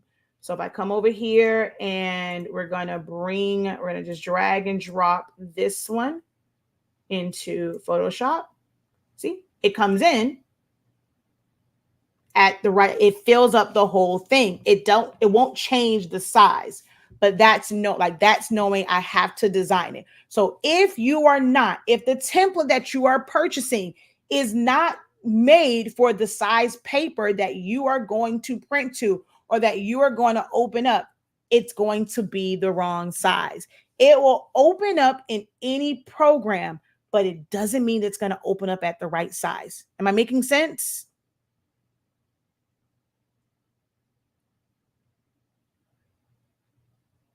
Okay. So I say all that to say, make sure that when you're designing in Canva, that you consider, you can design it in any format and you can use certain things, but make sure that the one that you're going to use to print from, if it was in a weird orientation, save that, save it, bring it back in. And that's also going to allow you to see how it's going to look when it's printed out. All right. So that was that one. It was something else. About proportions. I might have to because I'm already at 1 hour and 37 minutes. I did not want to get to 2 hours because I'm supposed to be designing, y'all. I'm actually sacrificing my design time right now to be able to share these things with you guys. Let's see. Is Silhouette Studio still on sale for 103? Yes, it is. 103.65. It is. Yes, I want all that knowledge. And sometimes you have to pay. All free things, not good, but I don't expect for someone else to be free. I love trace and detach. I want the knowledge and willing to pay. You did all the research and I would not give it away for free. Knowledge is power. Power ain't free. Thank you so much for that. If you save, can you save from which program? Which one are you talking about? That printers say they need ongoing problems for me when trying to order DTS. So if you're talking about from Silhouette Studio, as we stated before, Ms. Dawn, I think we went through that. I'm not sure I went there with you in the class, but they say that, and half of them, especially no tea, no shade, but a lot of the people that you guys are ordering from, they don't know designing. They don't know 300 DPI from a can of paint. I'm telling y'all right now. I have sent designs to certain, I tried different people. I actually saved it at 400 DPI because the smaller design, I saved it at 400 DPI. And they told me that it was incorrect because they did not know how to open it up. You have so many of them who won't accept a PDF, but they don't understand how it's supposed to be set up. Like they don't, like I go and I save it as a PDF in Silhouette Studio. I open up in Photoshop. I've had to make a video and say, you still have to go through Photoshop to set your spot color. You can't just take it into your RIP software. You have to go in, click, do all these things. So if I send this to you in a PDF format, guess what? You just open up, it's actually saved. It's going to save you probably ink and film, because it's going to be compressed to the exact size it needs to be. So you're not wasting film. I don't say ink because it's going to be the same, but you're not wasting film. And you're still charging me for that amount, but you know, I went on there, invoiced it, paid for, let's say, 48 inches of film, but my design really only took up 45. When you go and it takes away all the extra transparent pixels, you charge me for 48. Your print's only going to print up to 45. You're instantly saving money there. So I had to literally go through this with a company. They don't know because it's trending. People want to just jump into it. They want to start selling transfers because that's the big thing now. Everyone's telling them that's how you make money, sell transfers. They're seeing everyone selling transfers on TikTok, whatever. They just go and get a printer, they convert it, and they don't know the first thing about any of this. And they're just screaming out 300 DPI because that is what someone told them. If I design my file at the exact size and I only use 100 DPI, it's the resolution is still going to slap. It's still going to be correct. It doesn't have to be 300 if I designed it properly and I designed it to scale. 300 allows you to easily rescale it without losing resolution. But if I designed it to scale, it can be at 300 DPI and I'm not going to get any blurriness, no pixelation. It's going to be the same. These people don't know this. That's why everybody should not. You have to really, really vet these people that you're ordering transfers from, because they're going to have you feel like you're doing something wrong. Now, I do not recommend, if you are saving your designs from Silhouette Studio as a PNG, it's going to appear that it is pixelated because you're going to end up with gray pixels. The middle part will be perfect, it's going to be beautiful, but around the edges, you're going to end up with white because it will save it with gray pixels around it. And when they do their thing, it's going to pick up on it. So you don't want to do that. You want to save it as a PDF. Take that PDF. If they are requiring a PNG, you can take that PDF, open that PDF in, well, if it has pictures, you can't open it in Canva. You have to open it like in Photoshop or send it to someone, open in Photoshop. And as soon as you open it up, just go file, export, quick export as a PNG, and then it's going to be ready to send to them. Because if it has pictures, you can't really open it in Canva. But that's what you'll have to do if they will not accept a PDF to then convert. But yeah, half these people don't even know what they're talking about when it comes to that stuff. Yes, making sense. All right, Canva class, please. I'm not teaching a Canva class, but I said stools. So frustrating. They wanted to charge me to make it 300 DPI. They can't. That's the thing. Don't let them scam you. They cannot make it 300 DPI. If you actually, let's say you designed it and it was not to scale, it wasn't the proper resolution, they cannot. If they do not have your raw files, they cannot convert a flattened image to 300 DPI. All they can do is resize it to a design page that they have set up. But once they go and they resize it, it's still going to be blurry. Don't let them look. If you are still here, if you are just joining, this is probably going to be the biggest gem ever. It's going to save you money.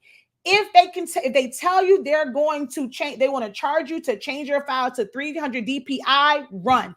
Cancel your order. Thank you, but no thanks. I'll go with somebody else. They don't know what they are doing. If they don't have your raw file that is layered, all the things, they cannot. They cannot. There's no way. If they do it, what they're going to try and do is go to some of these AI apps that will so-called clear up your image and da-da-da-da-da. Run. Run. Exactly. Run. Run. They're trying to take your money and it's still going to come out wrong.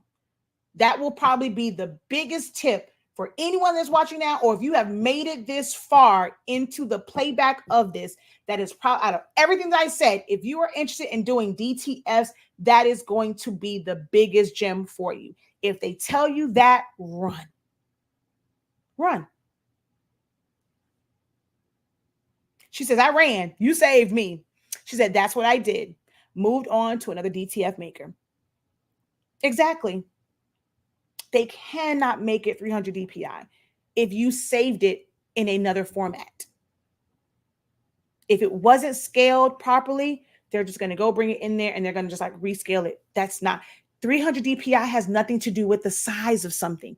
That's the problem. Like they're going and they're saying what they should say. I'm going to give y'all this, which is actually going to be in the ebook for DTF, like the real deal on DTF. What they should tell you. If you don't know how to do I'm going to give y'all this. If you don't know how to convert pixels.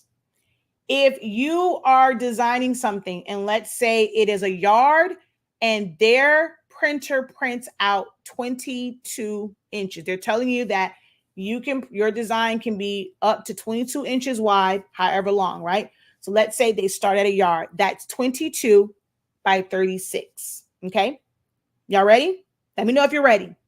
I need y'all to write in the comments, ready. If you're ready for this gem, this is worth its weight in gold. Let me know if you're ready.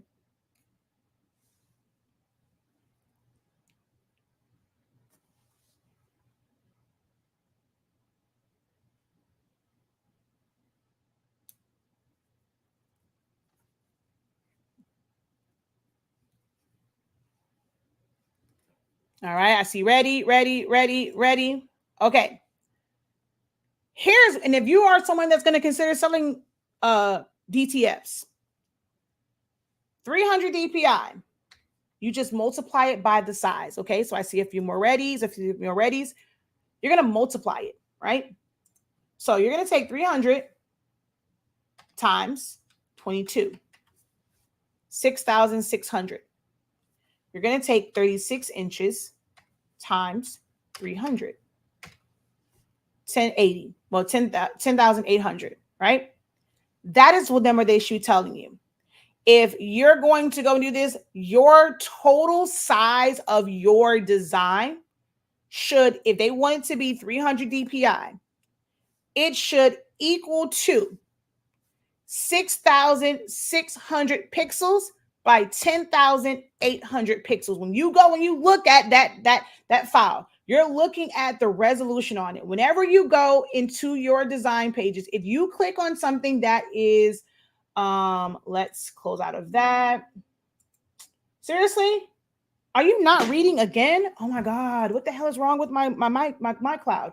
Okay, let me go to downloads, okay? I'm going to come down here to an image. If I hover over this image, it tells me that the dimensions on this is 3,840 by 5,760, right? Any file that you click on, it tells you the dimensions in pixels. It tells you it in pixels. So your final design should be somewhere within that range where it is showing that if you're designing and it was supposed to be 22 by 36, of course, when you save it, it may reduce like those transparent pixels. But if it doesn't, you're looking for, when you hover over it, you're looking for that number to be close to 6,600, give or take a few tens to hundreds, by 10,800 pixels.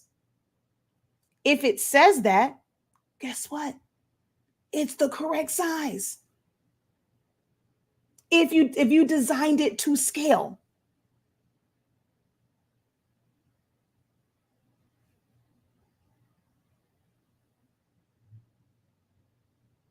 So That is the most important part about pixels. The 300 part makes, it doesn't even matter. If you designed it to scale and you made it, you want it to be 22. If you go 22 inches times 100, it's 2200. 36 times, it's going to be 3600, but times 100. If it's 2200 by 3600, that still equals a 22 by 36 inch print. And it will still print that way. If they now go and put it, in their little template, however they set it up, that's still going to be 22 inches by 36.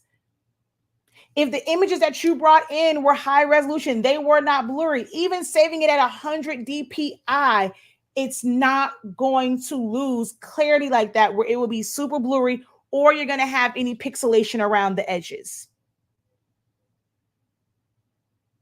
All right.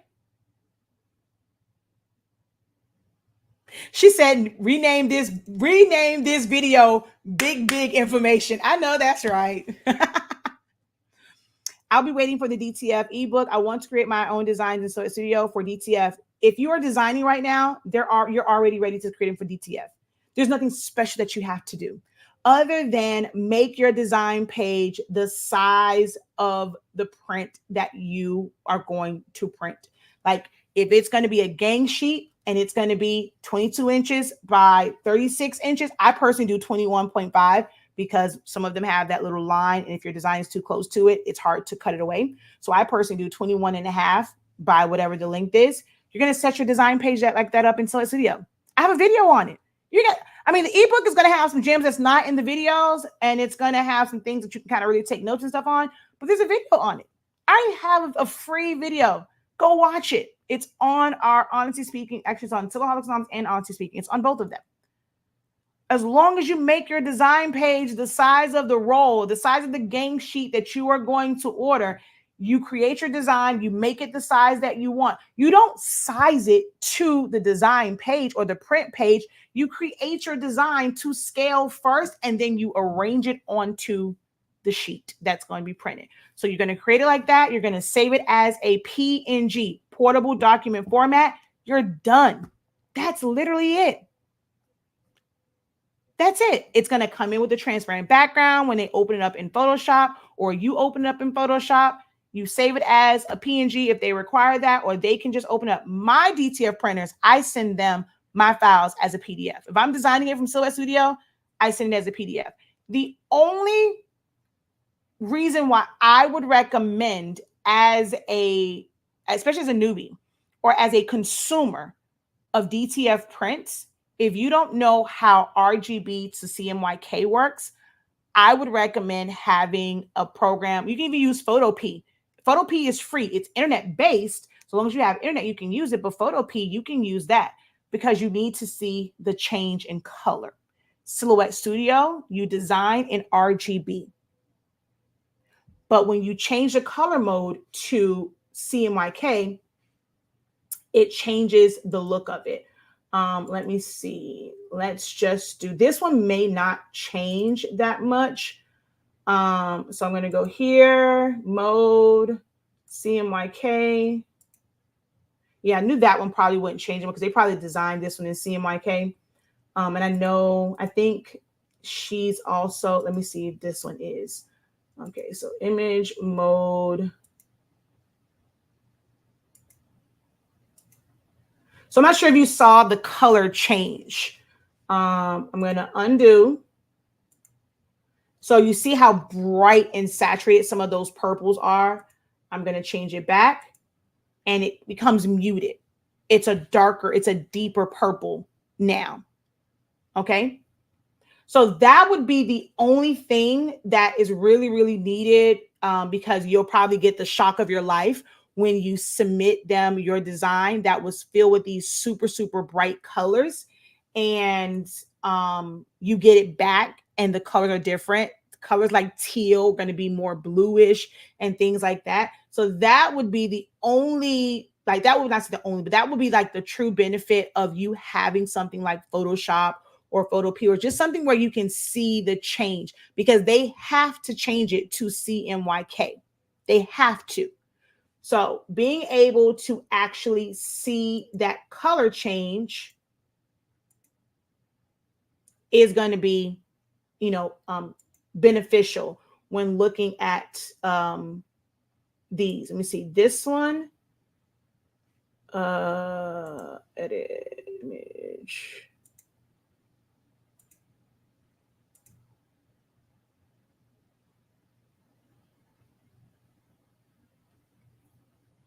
Yeah, see, that one didn't change that much. And my cloud isn't working right now. Let's see if this one will change. Oh. Yeah, this one didn't as much.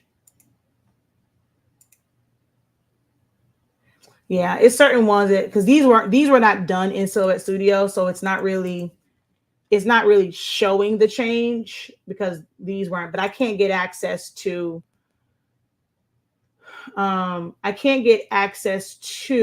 my cloud drive right now. Let's see if this one will do it.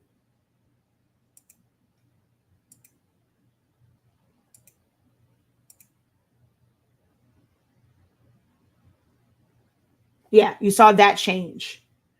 So that will be the benefit of, once you design it, is being able to convert it to CMYK, which you don't really have to convert it, because when you open up a PDF, let's see, file, open. I'm just going to open up this one. This is from a class. So when you open it, oh, well, this one didn't allow me to do it.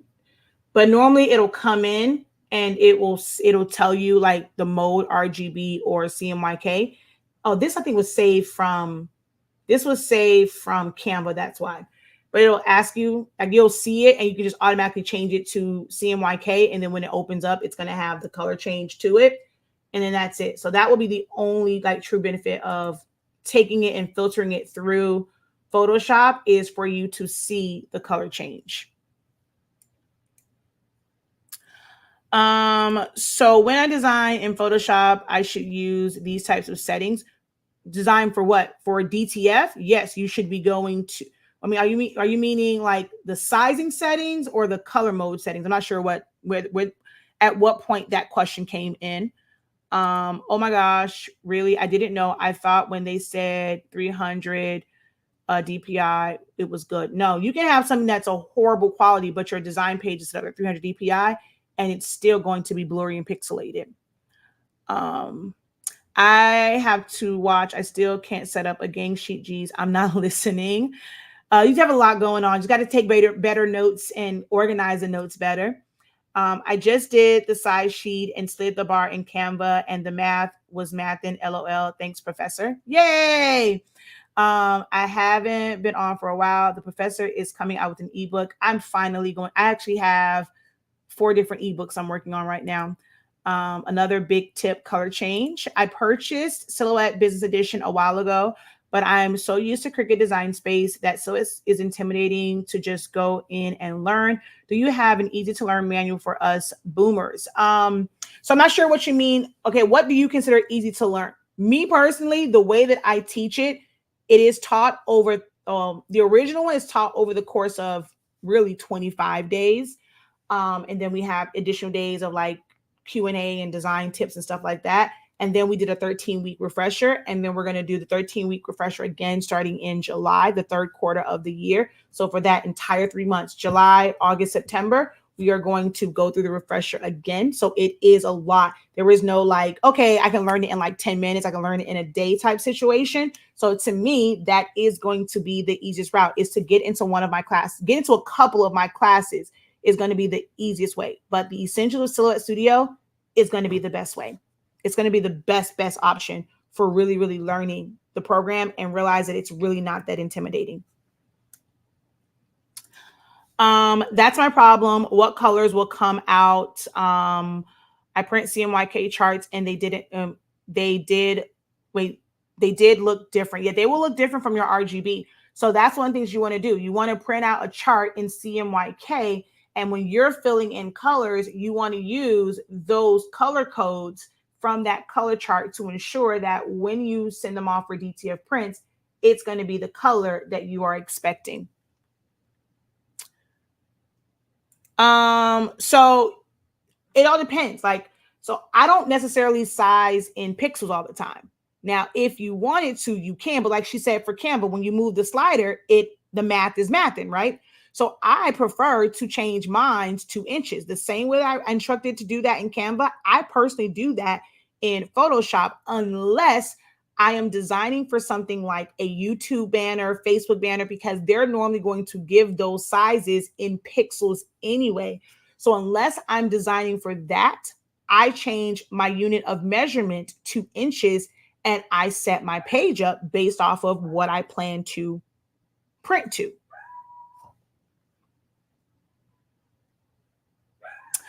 So, I mean,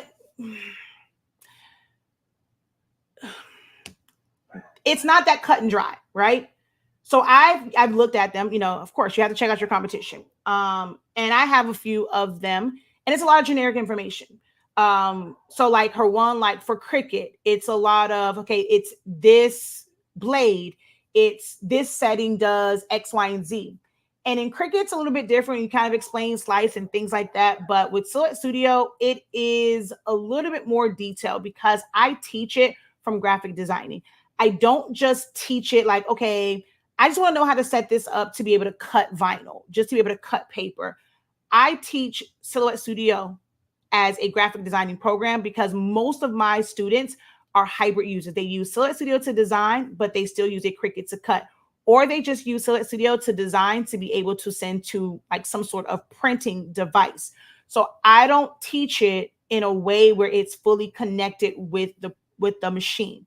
When someone's teaching Cricut, yes, there are these so-called hacks, but you're not meant to take the design out of Cricut design space.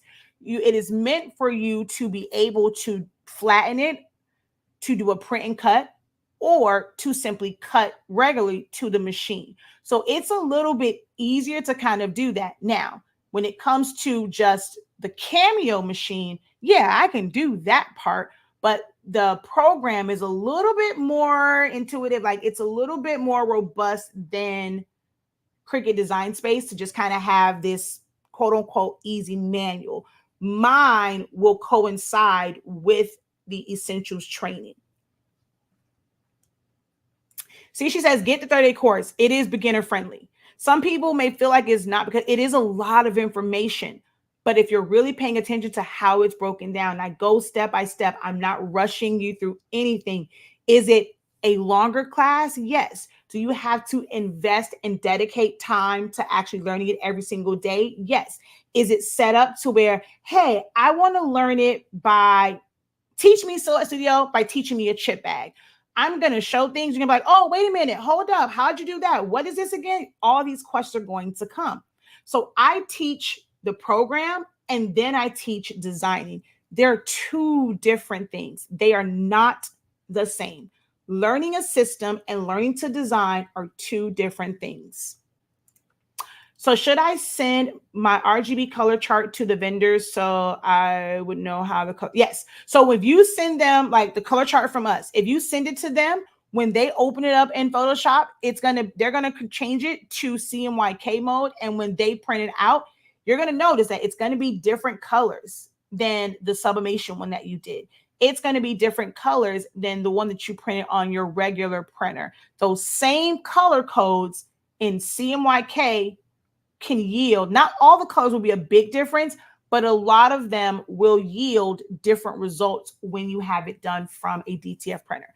I have, and I've said this 1,001 times. So anyone that's been here know that I'm very consistent with it. Even if you haven't heard it, I'm just saying, like, I literally repeat this all the time. Like, it's something that I just live by, that you should have your color charts printed out on every media that you use, every printer that you use. All three of the people that I order DTF prints from actively, I have had my color charts printed from their printers because they each have different inks, they have different films, they have different settings. So I have had my color charts printed from 3 different DTF vendors, and I have one more that I need to send it to. I've had my color charts printed from all of my Sublimation printers and pressed to either felt sheets, glitter sheets, fabric, a tumbler, like, and then in different settings, ICM, automatic, Adobe RGB. I have them printed out. I have my color charts printed out on Jet Pro 3G from my Epson printer. I have my color charts printed out on my glossy photo paper. I have it printed out on several matte papers. I'm a paper hoarder, so I have it printed out on that. I've had my color charts printed out from my Roland BN20. I need to print out the one from, but I gotta wait, but I have to print it out from my Canon. I've had it printed out from the companies that I outsource banners to, company that I used to outsource my yard signs to. They have printed out from their particular printer that they use because they might be using third-party ink or whatever. I need to know. So I literally have my color charts printed out on every single media that I use from my Roland. I printed out on my glossy vinyl, my matte vinyl, my Easy Weed, my color print Easy Weed, my color print, the one with the color block on it, everything. I have 1,000,001 color charts in my house.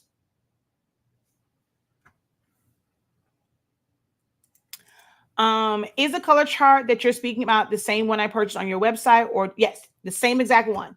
And I just send that same color chart out. I will change, my recommendation is, like, before you send it to someone in that open space, type out the name of the company that you're sending it to. That way, when you get that back, you know exactly which company. And then when you go and you press it to something, you know what company that set came from. Coming from someone who had no idea what they were doing, I enrolled in 30 Day. Now I am dangerous when it comes to understanding Silhouette. Yes.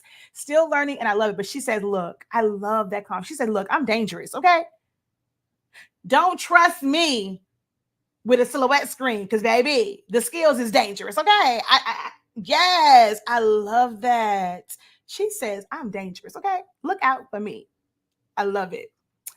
Okay, thank you. I have watched the DTF video. I'm in the testing phase now. Okay, awesome. All right, so there were some things that I did not quite get to that I wanted to kind of get to in this particular live video, but the joys of that is I can always do another video. But I got to get to designing, guys. I have some chip bags I have to design. I have some stoles I have to design. Someone's asking about a senior crown now, even though we haven't finished this school year, but that one I might have to hold off on. I have some memorial stuff. Like, today is going to be a big day of designing. And then MJ's company, B Bros Enterprise, like their slushy department, they have their first event today. And I actually still have to go to the store to go get some more mix, Kool-Aid, to be able to make the mixes and things like that. So he has a party, like literally going and setting up for an event, for a party, and to make them on site. So he has his first big event today. So we have to be prepared for that. And I still have to design. So I got to get out of here. But we went over printers. We went over sizing in Canva. I didn't really go over, I didn't go over pricing. So those are some things that, you guys will have to just kind of make sure that you are subscribed. If you're watching over on Facebook, make sure that you're just following me, turn your notifications to see first.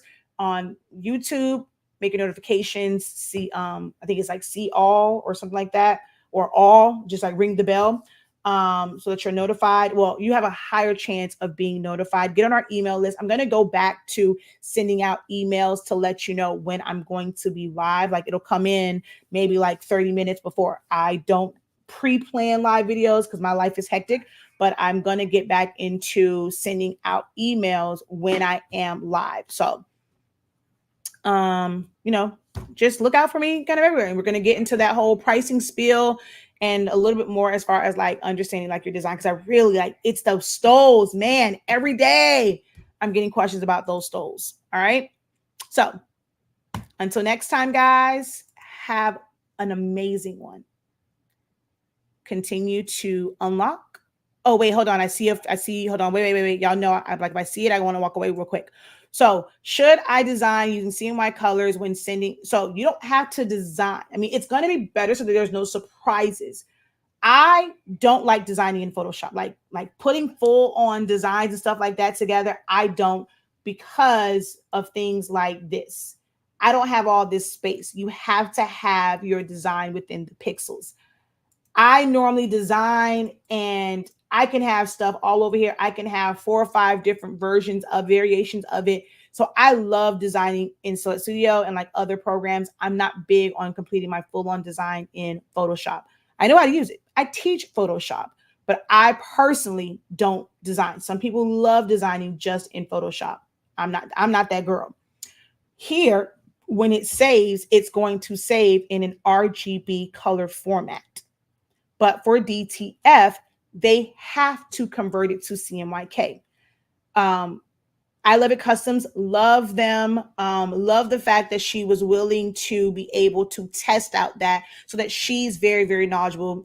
Love I Love It Customs, husband wife team over there. They are amazing. Check them out. I love it, like their last name, LOVETT Customs or Custom. But I Love It Customs. And so she actually did that test. I'm not sure she posted it. So I ended up sending something, and when she didn't convert it and she did it in RGB, it messed up everything. So the RIP software, you have to have that color mode on it. If not, it throws everything off. And she actually ran that test to be able to see, like, why. Like, it's not just hey, when I got this, they told me you have to do CMYK. We were together. I was actually at their location, and she ran that test. She printed it, she took it, tried to do it in CMYK, and then she tried to leave it as RGB, and it just did not work. So they have to convert it. So if you don't want to be surprised about the color output, even if you design it in Silhouette Studio, you want to take it into Photoshop, you want to take it into maybe Photo P, because that is a free one. Even if you do like Affinity and you want to convert that to CMYK so that you can see the actual colors it will print out, because super, super bright colors will be muted and you're going to feel like it's not the right color. Like that's not the color I was looking for, but that's because they have to convert it. Is the DTF video on YouTube? It's on YouTube. Oh yes. And I mean, and he is soaking it all up. He's not worried about competition. Those who are in which class was that? Was that the grad customs, or was that one of my classes that was like an extended one? They all know, because they were a part of, when we kind of went through some of the study hall set, or was it essential study hall? It was one of those. And they were privy to the drama of the competition down the street, and just hearing kind of like how he handled it. Like, so if you're in that one, you kind of get to see some behind the scenes and just hear that. And it has even, I have to give them an update, because it's gone on past that. Because he was like, Mommy, he worried about the neighborhood kids. He act like I care about him, like, people going to him, because all he care about is neighborhood kids. Like, I'm building a real business. I'm building a full-on business and doing this, that, and the third, like the plans that we have for the summer. So he was like, he can have these neighborhood kids. And he said out his mouth, they was just testies. Like, we were just testing the formulas on them. Baby, my son is on it. He understands that you have to do things like that. So we've used them. Like, we know what flavors they like. They've let us know like what was too sweet, what was this, what was that, because we're not just selling to the neighborhood kids out of our garage. Like, eventually his formula, his slushy mix, all these different things for other people to set up businesses and franchise, like that's the level that he's on, along with his mom. So it's like, you can have these kids, you can have these folk with their little, traditional frozen cups. But what we're doing over here is it's a full-on business. And my son understands the whole full-on business part of it. He understands about separating money for savings, separating money for re-up of supplies. Then of course the money that he gets paid out. So he actually goes and himself, he separates his money out for the business expenses. And then like from business, like the taxes stuff is taken from that. the money that's for savings, like for him, and then the money that he spends. So yes, we teach entrepreneurship the right way over here. Okay. They know about the fact that when we started out, we set up everything, his emails, his domains, his emails, his separate bank account, like literally set it up the right way the first time around, instead of like, okay, well, I just want to start out, I'm going to just kind of put it at co-mingling funds. No, we don't do that. So it's amazing. It's an amazing journey to just see him flourish and just really embrace what entrepreneurship is and what it is to have a business, and understand that there's going to be a lot of tasks that you don't make money for, which is why you have to price accordingly and stuff like that. So it's amazing. I'm loving passing this love of entrepreneurship on to my boys, and even the little one. And I'm not talking about the one that turns 13 on Monday, y'all. Okay, wait, pause, y'all. I'm going to have a whole flipping teenager come Monday. MJ will be 13. But the little one that just turned 6, he knows when it comes to his menu, his this, and like when we don't have certain ones, he knows how to upsell. He talks them to, like, they may come here and they want a certain flavor. We don't have it. If we already have some made like up in the freezer, he's going to upsell them, talk about like the 6-year-old. OMG, like it's not just the 13, the 6-year-old understands like business. And it's amazing to see my boys in this whole entrepreneurship, like just be bosses. Like they're mini bosses. Like it's amazing. So yeah. All right, y'all. I'm gone for real this time. Until next time, have a great one. Don't forget that the 8.5 by 14 and 11 by 17 paper is discounted for grad season. No code required. It's going to automatically add that grad season 24% off to your cart. So 8.5 by 14, 11 by 17. I will be back. I got to get a little bit of designing in. I have to run to the store to go get some supplies for this event that he has to do. But I'll be back. That stole one, even though I have a class, I just want to, it's just so many people who are using Canva and who are struggling, and it just bugs me because I'm like, that's someone's special moment with their stole. So I will be back sometime this afternoon, this evening, to talk about stole. So make sure that you guys just follow me. All right. Until next time. Peace.